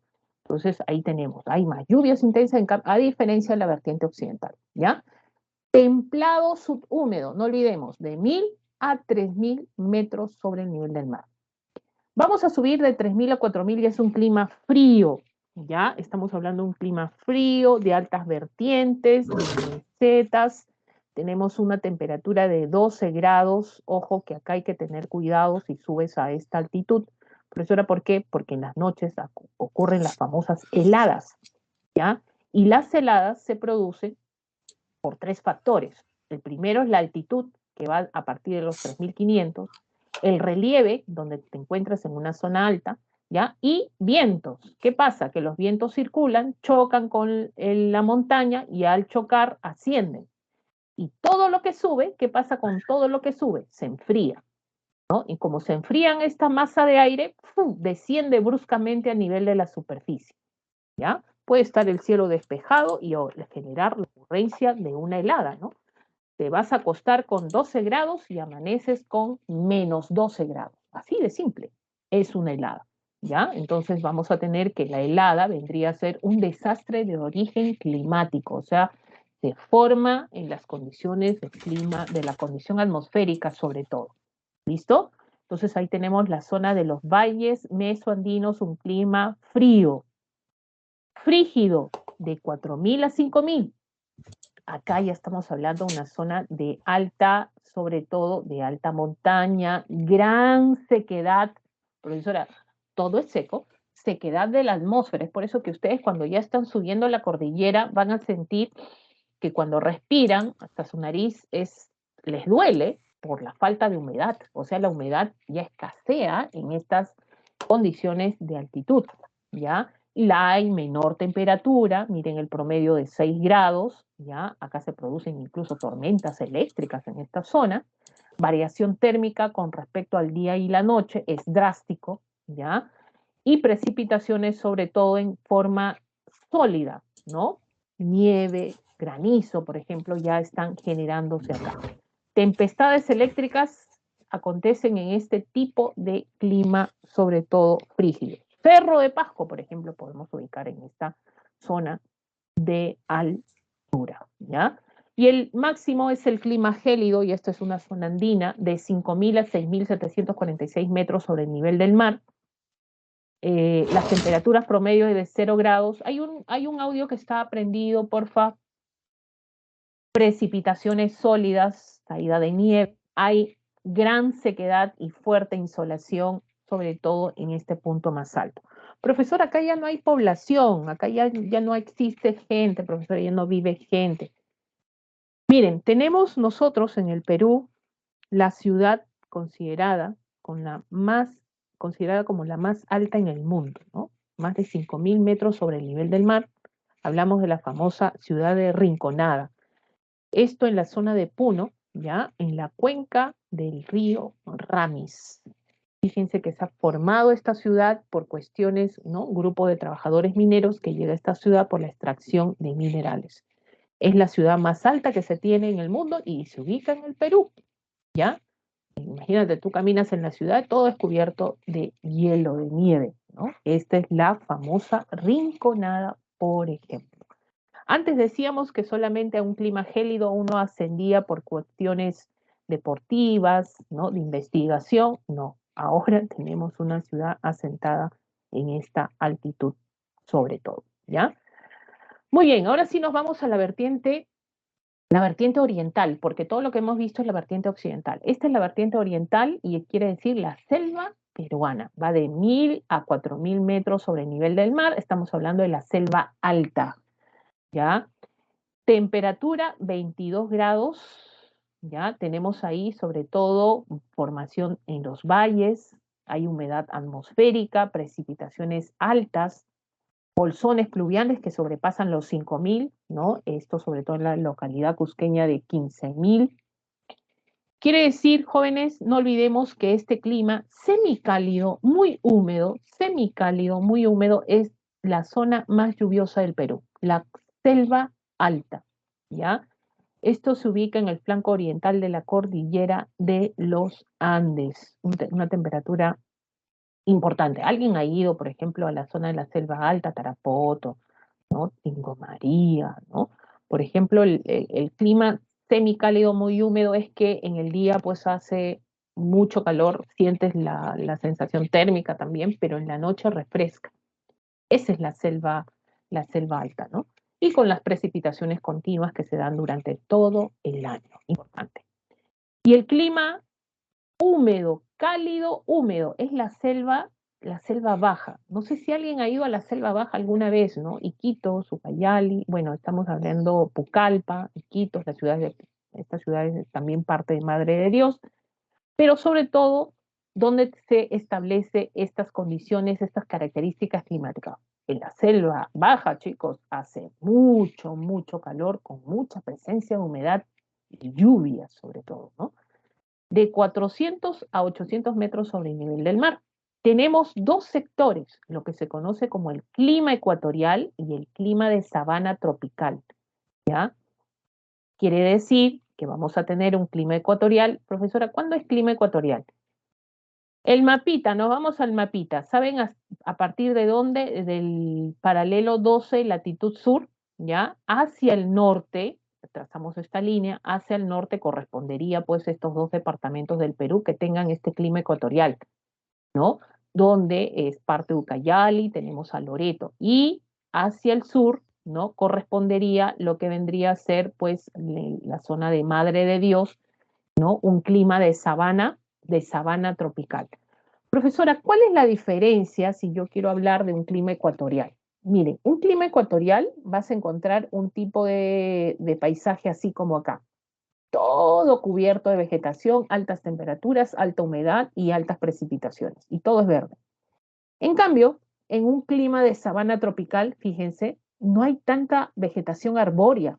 Hay más vegetación de pastizales, ¿no? Y incluso secos. ¿Tú te imaginas una zona amplia, grande, una pampa, y donde en vez de ver ¿y dónde llegué? ¿A la selva o estoy en otro lugar? Y veas palmeras y veas vegetación baja, ¿no? Y seca, ¿no? Esto se conoce como un clima de sabana tropical y lo encontramos en una zona de Madre de Dios.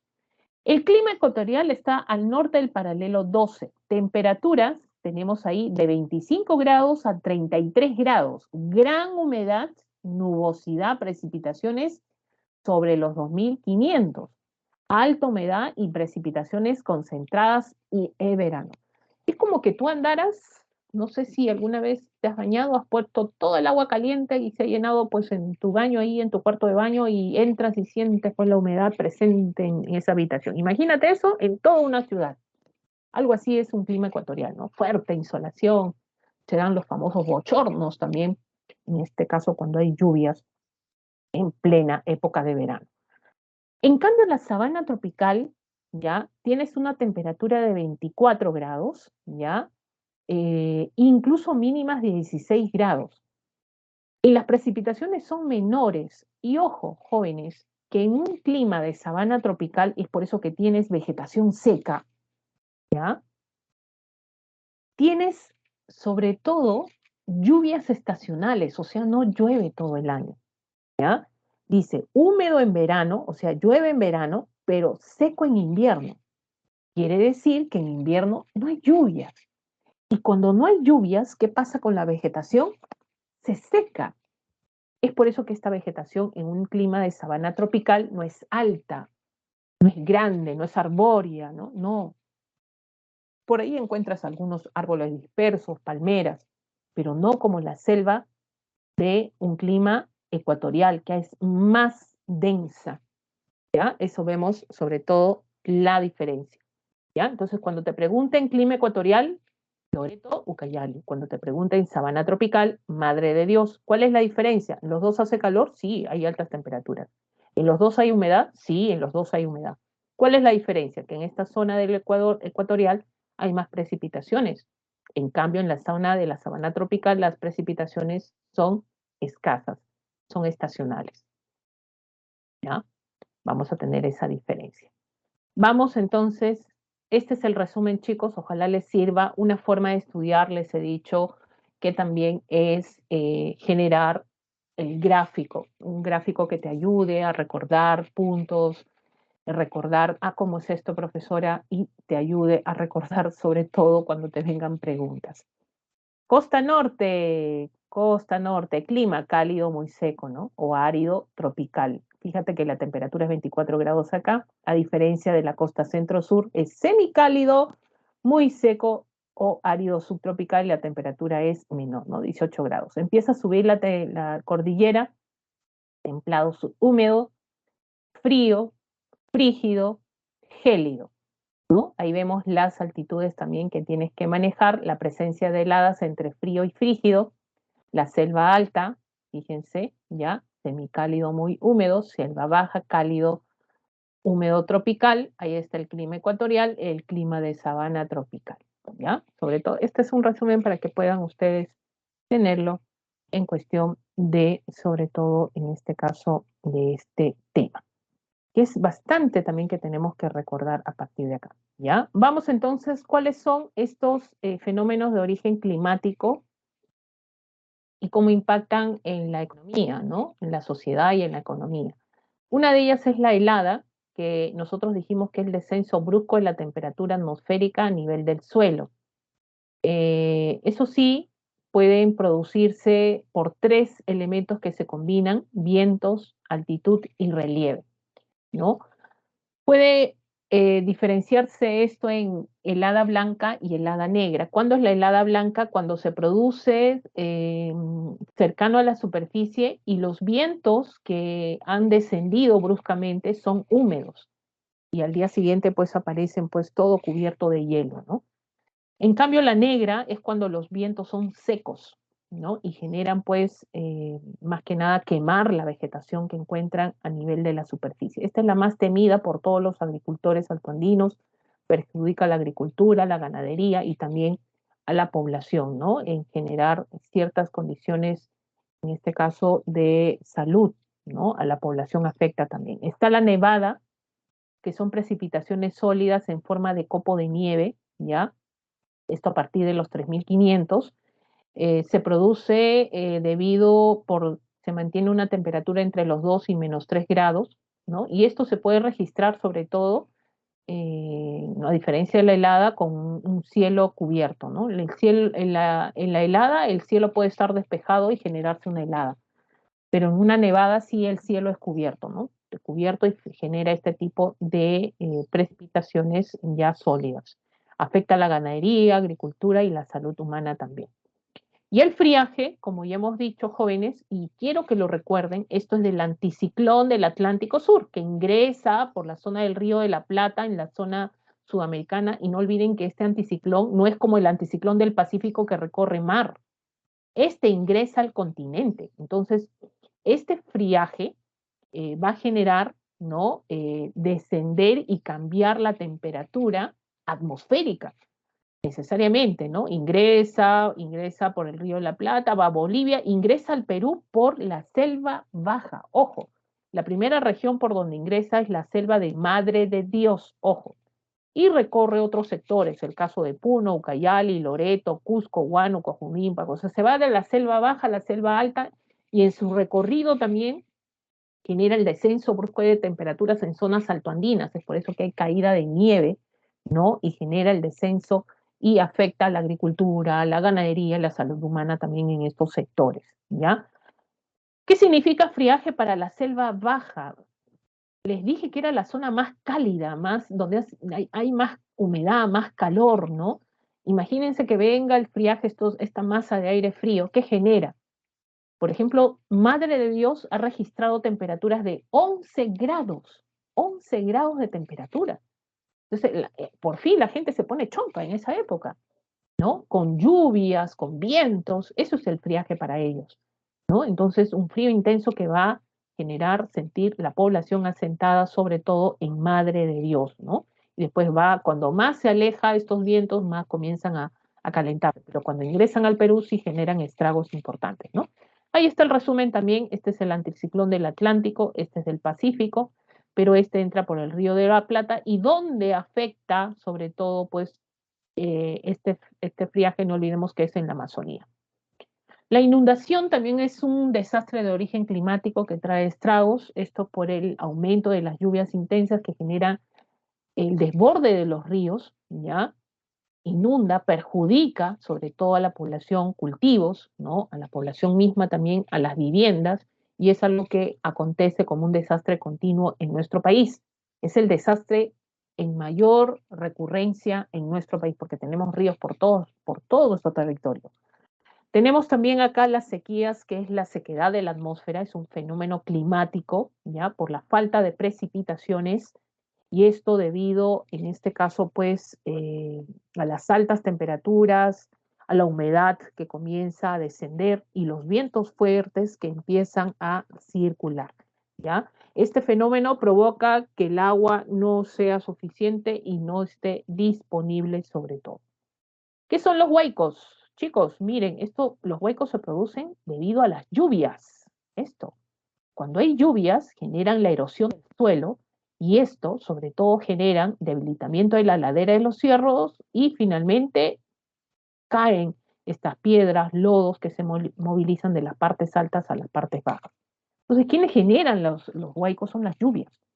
Es por eso que dicen que una forma para generar la contención de los huaicos es reforestar las zonas. Cuando tú reforestas, cuando hay vegetación y la lluvia encuentra vegetación en la ladera de estos cerros, no hay desprendimiento de piedras ni deslizamiento de los mismos, no lo hay. Es que la vegetación hace que el agua no erosione, sino hace que el agua se infiltre y esto no genera posteriormente pues estragos a las partes bajas donde perjudica sobre todo los huaicos, ¿ya? El Niño, insolación del sur o ENSO, bueno, es una anomalía climática, atmosférica que acontece pues a nivel del mundo. Acá, para nosotros hablar del Niño, estamos hablando sobre todo cómo es que los vientos alisios finalmente son los responsables de todo este proceso, tanto del fenómeno del Niño como estamos hablando como la de la Niña, ¿ya? Eso quiere decir, a ver, no sé si tenemos en este caso un gráfico importante acá, donde nosotros podemos explicar cómo es que se produce el fenómeno del Niño, profesora. Miren, así a grandes rasgos para poder entenderlo. Se supone que cuando nosotros tenemos los vientos alisios que recorren, ya vamos a ver acá, recorren, fíjense, acá está la costa occidental del Perú, y recorre todo el Pacífico, estos vientos alisios, hacen que las corrientes cálidas que vienen de la zona oriental, de la zona asiática, australiana, no lleguen a nuestro continente. Entonces, los vientos alisios están soplando de este sector, de este a oeste, para que estos vientos cálidos no lleguen al sector donde estamos nosotros. Y hace que estas corrientes cálidas se queden acá, ¿ya? En Indonesia, en el norte de Australia, se queden acá y es por eso que ellos tienen un clima tropical con lluvias intensas. En cambio nosotros, gracias a estos vientos alisios, en la zona nuestra tenemos nuestro clima seco, pues hay más seco, más frío, ¿no? Ahora, ¿qué sucede? Esto es un proceso que acontece cada cierto tiempo, donde los vientos alisios desaparecen, no están, no están. O sea, ya no están soplando más a la zona oriental. Entonces, ¿qué pasa cuando ya no soplan? Las corrientes cálidas de la zona oriental van a llegar a la zona nuestra del Pacífico y sobre todo afectando a la costa norte nuestra, ¿no? Parte de lo que es Perú, Ecuador. Entonces, cuando estas corrientes cálidas llegan al Perú, que va a generar que el aumento de las temperaturas de las aguas sean mayores y comienzan a generar precipitaciones intensas, fuertes, o la costa norte sobre todo, ¿no? ¿Y qué pasa en la costa oriental, donde estaba Asia, Indonesia, norte de Australia? Esto se vuelve seco. Acá va a haber sequías, ¿ya? Se vuelve más frío, acá va a haber sequías. Fíjense el fenómeno del Niño, ¿qué es lo que genera? ¿Qué es la niña? La niña es lo contrario. La niña es cuando los vientos alisios soplan con mucha velocidad y son más fuertes y hacen que esta zona se vuelva, la que estamos nosotros, se vuelva más fría y esta zona se vuelva más cálida, más fuerte, ¿no? Y esto genera pues el enfriamiento de las aguas en nuestro sector, ¿ya? En nuestro sector sobre todo. Consecuencias, bueno, sabemos que las consecuencias se dan, ¿no? Que las aguas, los peces de agua fría, como la sardina, la anchoveta, profesora, pero sardina de choveta es en la costa centro-sur, si el fenómeno del Niño solo afecta a la costa norte, no, es que la corriente del Niño cálida desciende a la zona nuestra, a la zona centro-sur. Y es por eso que la anchoveta, la sardina, que son especies de aguas cálidas, se profundizan, migran a otros lugares más fríos, ¿no? Y aparecen especies propias de aguas cálidas. Aumento de la temperatura del aire, afecta a los cultivos de algodón, desaparecen, ¿no? Beneficia el cultivo de arroz. Hay más vulnerabilidad, sobre todo en transmisión de enfermedades por las altas temperaturas, las inundaciones que produce sobre todo el fenómeno del Niño, fuertes lluvias en la costa, ya hay inundaciones, ¿no? Y en el altiplano peruano, que es lo contrario, en la sierra, acontecen lo que es las sequías, ¿no? Y en este caso la napa freática aumenta por las precipitaciones. Quiere decir que hay infiltración de agua donde la napa freática se llena pues de agua dulce, ¿no? Pues ahí también esto producto del fenómeno del Niño, ¿ya? Y las consecuencias de la niña, ¿no? Las aguas más frías y secas de lo normal, hay problemas económicos en el mundo producto de esto. No olvidemos que mientras nosotros estamos enfriándonos acá, hay más sequedad, ¿no? En el lado contrario, en la zona de Indonesia, en la zona de Asia, norte de Australia, pues hay más precipitaciones y fuertes temperaturas, ¿no? Aumento de la pesca comercial, ¿por qué? Como es más frialdad de las aguas, pues hay más extracción de peces, sobre todo la anchoveta, ¿no? Para nosotros en el caso peruano. Muy bien, chicos, estos son los ejercicios, ¿ya? No olvidemos, voy a pasar la clave, se nos pasó el tiempo, acá tienen las claves de la semana número 7. Vamos al caso de educación cívica para poder terminar esta semana adecuadamente. Si nos alcanza el tiempo, resolvemos también las preguntas. Si no, tienen ahí las claves para poder hacerlo. A ver, chicos, vamos a presentar la semana de educación cívica. ¿Ya? A ver, ¿cuál es esto? A ver, esto es clave.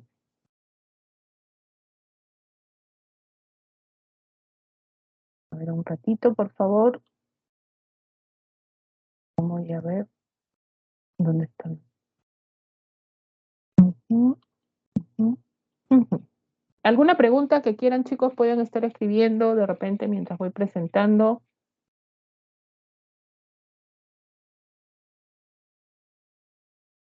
Vamos a compartir. A ver, ¿se ve, chicos, por favor? Se ve. Díganme si se ve, por favor.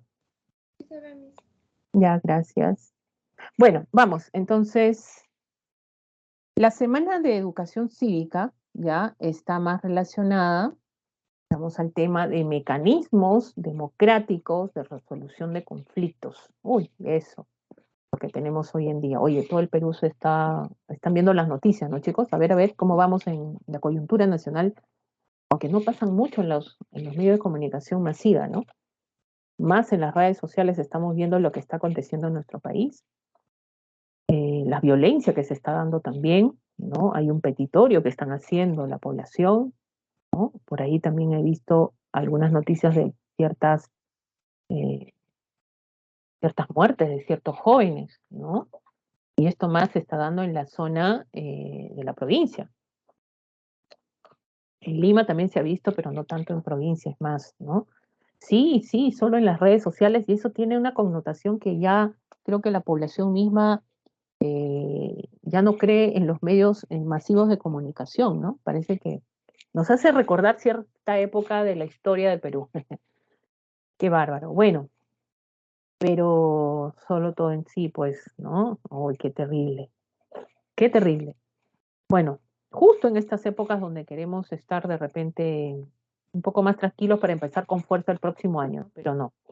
El peruano siempre ha sido así, en las épocas más difíciles, en las situaciones, en plenas guerras hemos dado golpe de Estado, ¿no? Sí, han leído la historia del Perú, espero que sí.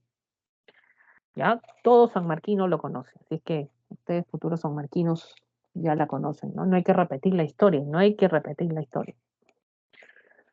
Mecanismos democráticos de resolución de conflictos, formas de violencia en el Perú, afectados por la violencia, vida digna, memoria colectiva, la reconstrucción democrática en el Perú, lo que aconteció en nuestro país en cierta época de los décadas de los 80 y 90. Es un conflicto, es una pugna entre dos o más protagonistas, ¿no? Donde cuál existe incompatibilidad, confrontación de intereses, cuando todos quieren su propio interés, no hay solución de nada, pues finalmente todos van por lo suyo, ¿no? Conflictos devienen en agresividad, ¿no? Y estos, en este caso, la idea es solucionar estos conflictos, ¿no? Podemos tener conflictos sociales, hoy en día también lo vemos, prendemos mejor las redes sociales, políticos, que ya sabemos qué pasó acá, uy, qué bárbaro, ¿no? Qué terrible, los poderes del Estado representando en los padres de la patria, supuestamente, ¿no? Son los que nos dan el ejemplo, pero no debe haber esto debe ser solucionado de otra manera, ¿no? Y los conflictos comerciales también que se dan, ¿no? Entre lo que es Taiwán, China, hoy en día, por ejemplo, en estas economías, macroeconomías, por ejemplo. Bueno, te dan tres formas y alternativas de solucionar el conflicto. Uno es la negociación, otro es la mediación y otra es la conciliación, ¿ya? La negociación, la misma parte resuelve sus problemas. Es como que yo les digo, chicos, resolvamos nuestro problema. Tú y yo, nada más. O sea, no hay terceras personas, eso es negociar, ¿no? Y finalmente la negociación llega a un acuerdo cuando no interviene un tercero y las dos partes tienden a beneficiarse. En cambio, la mediación sí necesita de un tercer elemento, ¿no? Ahora, se diferencian, ¿por qué? Porque uno es reconocida por el Estado, por ejemplo, donde vamos a ver en esta situación en qué casos podemos acceder a una conciliación. Vamos con el primero. La negociación, como les dije, solamente participan las personas implicadas, ¿ya? No hay intervención de un tercero, para nada. ¿Ya? El éxito de toda negociación es lograr que ambas partes del conflicto salgan beneficiadas. ¿Ya? Una negociación es óptima cuando las dos partes encuentran pues una solución que los beneficia a los dos. Si no, no hay negociación, pues ¿para qué yo quiero negociar algo que a mí me perjudica? Para nada. Bueno, ¿qué haces en una negociación? Expones tus puntos de vista, la otra parte te escucha. Estás dispuesto a ceder también en algunas partes, ¿no? Es que es importante eso también, ¿no? Hay que ceder en algo que de repente tú creas conveniente, que es bueno que esto ya se detenga y se solucione de una vez. Y se efectúan las transacciones hasta encontrar un equilibrio sobre todo y finalizar el conflicto, ¿no? En el caso social, por ejemplo, podemos ver ahí que hay protesta de los médicos y de pronto quieren más aumento de sueldo y recurren pues al representante del Ministerio de Salud, ¿no? Con el de Economía, llegan a un acuerdo y no hay un tercer problema o tercer elemento que haya intervenido en esta solución de conflicto. Las dos partes nada más han negociado y se ha llegado a una solución. Entonces eso es una negociación, ¿ya? Lo más que te van a preguntar acerca de esto es que no interviene un tercero y la negociación, ¿qué significa? Exponer puntos de vista, no escuchar a la otra parte y finalmente que los dos hayan tenido a ser beneficiados cuando se produjo la solución del conflicto. La mediación sí hay un tercero, ¿ya? Las partes otorgan las posibilidades de resolver, no pueden resolver su conflicto por ellos mismos y optan por un tercero, que es el mediador, ¿ya? Una tercera persona que no te va a dar la solución al conflicto, no. Un mediador simplemente te ayuda a que tú resuelvas el conflicto. ¿Ya? Es, por ejemplo, los médicos y el Ministerio de Salud no han llegado a una solución final, ¿no? Entonces, seguimos con la huelga, ya, pero aparece un mediador por ahí para generar una mediación entre las dos partes, pues. Ahora, este mediador no va a ser, pues, alguien de los médicos, del colegio médico y otro del ministerio, no, pues tiene que ser una persona neutral, ¿ya? Es una persona neutral, ¿no? Que no tiene nada que ver con las partes, se acerca y ofrece ser mediador y las dos partes también tienen que estar de acuerdo, ¿ya? Y finalmente él escucha a las partes para que lleguen a un acuerdo. Él no da solución a nada, ¿ya? Solamente es imparcial, neutral, guía y brinda a las partes, acá dice, guía y brinda a las partes consejos y sugerencias, nada más. No le dice cómo resolver el problema, el conflicto. ¿Cómo se resuelve? No, solamente va a guiar. Es como que acá voy en este caso, Álvaro y no, y Jan Rus, me parece Gambini, están en conflicto, entonces yo soy la mediadora, ¿no? Entonces, yo entre ustedes lo único que voy a hacer es escucharlo y decir, mira, él tiene una solución, ¿te gusta la solución que has escuchado? Y yo digo, ya, un ratito, por favor, cada uno va a tener su tiempo para hablar, o sea, estoy mediando, ¿ya? No es que yo estoy poniendo alternativa de solución, ese es un mediador. No puede, profesora, ¿tiene que ser un abogado? No, no necesariamente. No necesariamente. Por ejemplo, un gran mediador en la sociedad hoy en día está siendo el defensor del pueblo, por ejemplo, ¿no? ¿No? Por ahí la iglesia también participa en algunas mediaciones, ¿no? Entonces, una persona neutral que se involucra con el problema y finalmente busca que se solucione. Y las dos partes también tienen que estar de acuerdo cuando se produce la mediación, tienen que tener pues acuerdo final, ¿ya? En cambio, la conciliación, acá, esto está a cargo de un conciliador, ¿ya? Elegido por las partes, que debe proponer alternativas. Este sí propone alternativas de solución, ojo, este sí propone alternativas de solución, ¿no? ¿Y dónde puedes conciliar tú, profesora? ¿Dónde quiero conciliar? Pues en centros autorizados del Ministerio de Justicia. Ahí tienes Alegra, que son gratuitos, que es centro de conciliación, ¿ya? Y los centros de conciliación privados, que también puedes pagar y acceder a una conciliación. Son extrajudiciales. Profesora, ¿y qué puedo conciliar acá? Procesos a través de faltas, pero en casos penales no, pues, delitos no. Ahí sí no concilia, ¿ya? Esos casos no se concilian. Eh, Ahora, para tú conciliar, tú tienes que solicitar la conciliación. Una de las partes tiene que solicitar la conciliación y la otra parte va a ser citada por el conciliador para finalmente reunirlos y solucionar el conflicto, ¿no? Entonces, el rol del conciliador, ¿no? Tiene que ser una persona capacitada, acreditada por el Ministerio de Justicia. Tiene que haber una preparación, para eso hay una preparación especialmente con ellos, ¿no?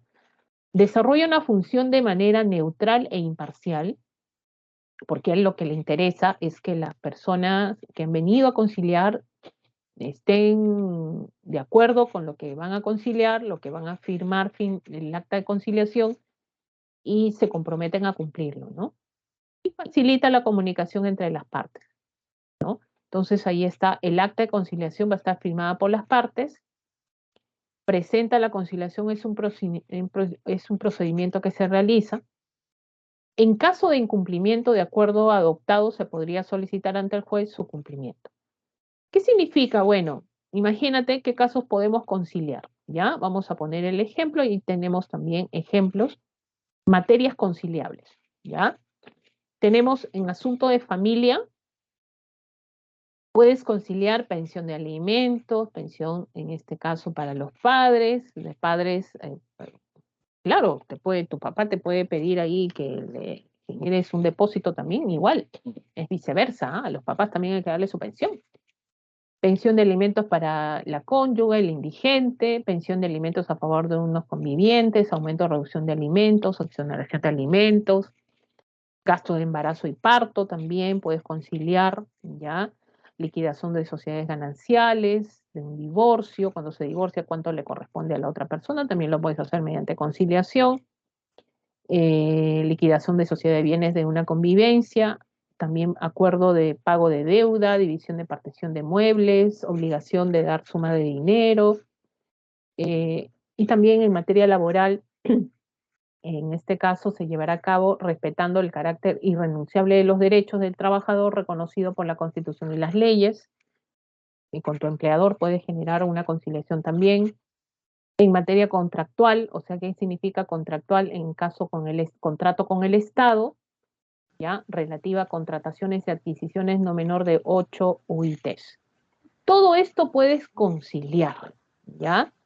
Ahora, jóvenes, materias no conciliables, bueno, en este caso tienes que conocer el domicilio de la persona, parte donde domicilia, en este caso si la persona está domicilia en el extranjero, no se puede conciliar. Profesora, pero existe la vía virtual que puedo conciliar. No, esta persona tiene que vivir en el Perú, ¿ya? Tiene que residir en el Perú. Ahora, si está por motivos de educación, de paseo, ha ido a otro país y puede hacer una conciliación, se puede hacer.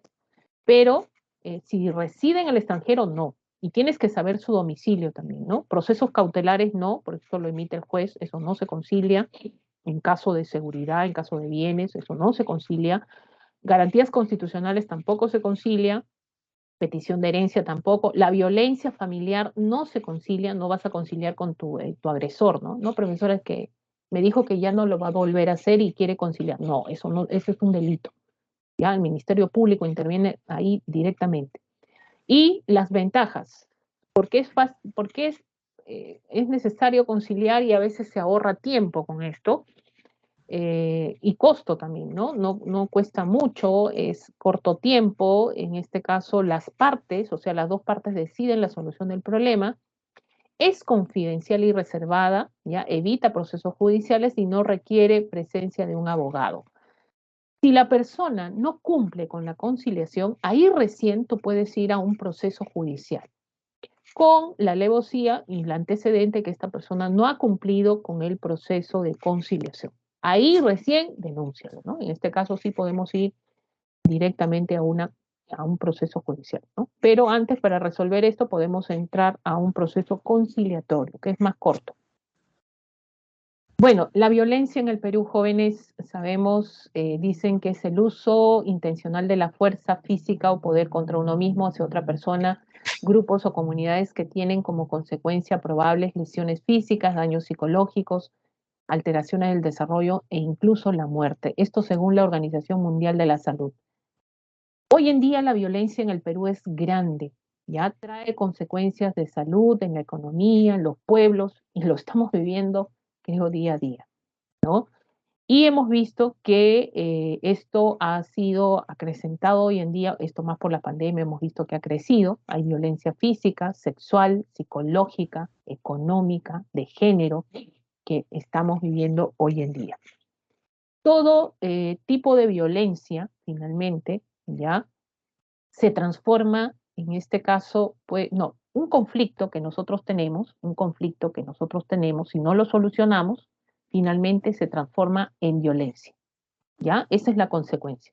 Por eso se busca solucionar el conflicto antes de que genere algo más grande, que es la violencia, ¿no? Entonces dice, Si una de las partes desea imponerse a través de la fuerza mediante el uso intencional de una fuerza ilegítima con armas o explosivos contra una persona, grupo, comunidad o Estado, hace daño a la seguridad de las personas. Y eso lo sabemos nosotros por la historia y todo lo que hemos pasado a lo largo de ella. La Comisión de la Verdad en el Conflicto Interno del Perú, ¿ya?, establece que la extensión de la violencia en el Perú, que vivió en la década de los 80 hasta el 2000, se inició en las zonas rurales, en las zonas más vulnerables. Ahí empezó, desde Ayacucho hasta los centros urbanos, la toma del poder, dicen, ¿no?, la toma del Estado, y generó la muerte de muchos peruanos, ¿no? Y no solamente en la zona andina, también en las comunidades de la selva. Responsables de la violencia, Sendero Luminoso, Movimiento Revolucionario Tupac Amaru, y también la Comisión de la Verdad habla de la presencia del ejército dentro de esta responsabilidad que tuvo en este conflicto interno, y las consecuencias económicas fueron letales. Como toda violencia, todo conflicto, toda coyuntura que vivimos nos trae retraso económico, no hay crecimiento económico, y esto generó enormes pérdidas económicas en esa época, la destrucción de la infraestructura, la capacidad, en este caso, pues, la productiva de la población también, ¿ya? Formas de la violencia en el Perú. Bueno, la Comisión de la Verdad presentó esta propuesta, ¿no?, este diagnóstico de la violencia entre la década de los 80 y el 2000. Las formas de violencia, ¿cómo se expresaron? La pobreza, especialmente en las zonas altoandinas, amazónicas, las brechas económicas, las desigualdades etnoculturales, la migración, al no acceder a los servicios educativos básicos, racismo, actitudes de desprecio, discriminatorio, violencia sexual, especialmente con las mujeres. Entonces, jóvenes, parece que estamos leyendo hoy en día lo que está pasando. ¿Qué estamos haciendo para cambiar toda esta forma de violencia que ha pasado en nuestro Perú? Y hasta ahora seguimos en no solucionar esto. 70.000 víctimas trajo todo este conflicto armado que vivimos en el Perú. 75% de ellas quechohablantes, ¿ya? La mitad de todos ellos campesinos, y especialmente de los departamentos de Ayacucho, Junín, Huánuco, Huancavelica, Purímac y San Martín. Y también estamos hablando Junín, ¿ya?, San Martín, y justamente las zonas más pobres de nuestro país. ¿Qué se está generando según el Estado y las recomendaciones de la Comisión de la Verdad? Integral, planes integrales de reparaciones a las víctimas de violencia que vivieron en esa época. Bueno, fuera un apoyo psicológico, económico, que no pasó, ¿no? Profesora, ¿por qué? Acabamos de ver el tema anterior, lo que es la corrupción. Los corruptos ahí llevándose el dinero. Proceso de reconciliación. ¿Tenemos que reconciliarnos? Sí. El Estado, la sociedad peruana, los miembros de la sociedad, para organizar y ser todos mejores. Esto nos falta. Hasta ahora no entendemos esto de reconciliación en nuestro país. Y las reformas institucionales que tienen que ir a la par, ¿no? Para no repetir la misma violencia. Bueno, si es que no subsanamos esto, esto va a seguir, va a continuar, esto no va a parar. Hay que afianzar la institucionalidad, la democracia. El sistema de administración de justicia tiene que ser para todos, no para algunos. Elaboración de una forma de educación de calidad. El niño que estudie en Loreto tiene que tener la misma preparación que un niño que estudie en Lima. No tiene por qué haber desigualdades en la educación. Generar confianza cívica, ¿no? En este caso, que se ha dañado las relaciones entre los ciudadanos y el Estado. El ciudadano no cree mucho en el Estado, no cree más que nada en sus autoridades, ¿no? Pero no olvidemos que nosotros somos democráticos y elegimos a nuestras autoridades. Si es que no cambiamos esto, lamentablemente vamos a seguir con todos estos problemas. Muy bien, chicos, me ganó el tiempo, ya tienen las claves de esta semana de educación cívica. No olvidemos que hay que seguir estudiando, ¿ya? Dime. Dime, ¿alguien me habló? Ahí tienen las claves, ¿ya? Y no olviden que tienen las consultas académicas también para poder absolver algunas de estas dudas que puedan tener. Este fin de semana es la evaluación. Les deseo mucho, chicos, éxitos para todos, a seguir estudiando, buenas vibras en todo sentido. Muy buenas tardes, jóvenes. Estamos viendo la próxima semana. ¿Ya? Muchas gracias con todos. Nos vemos.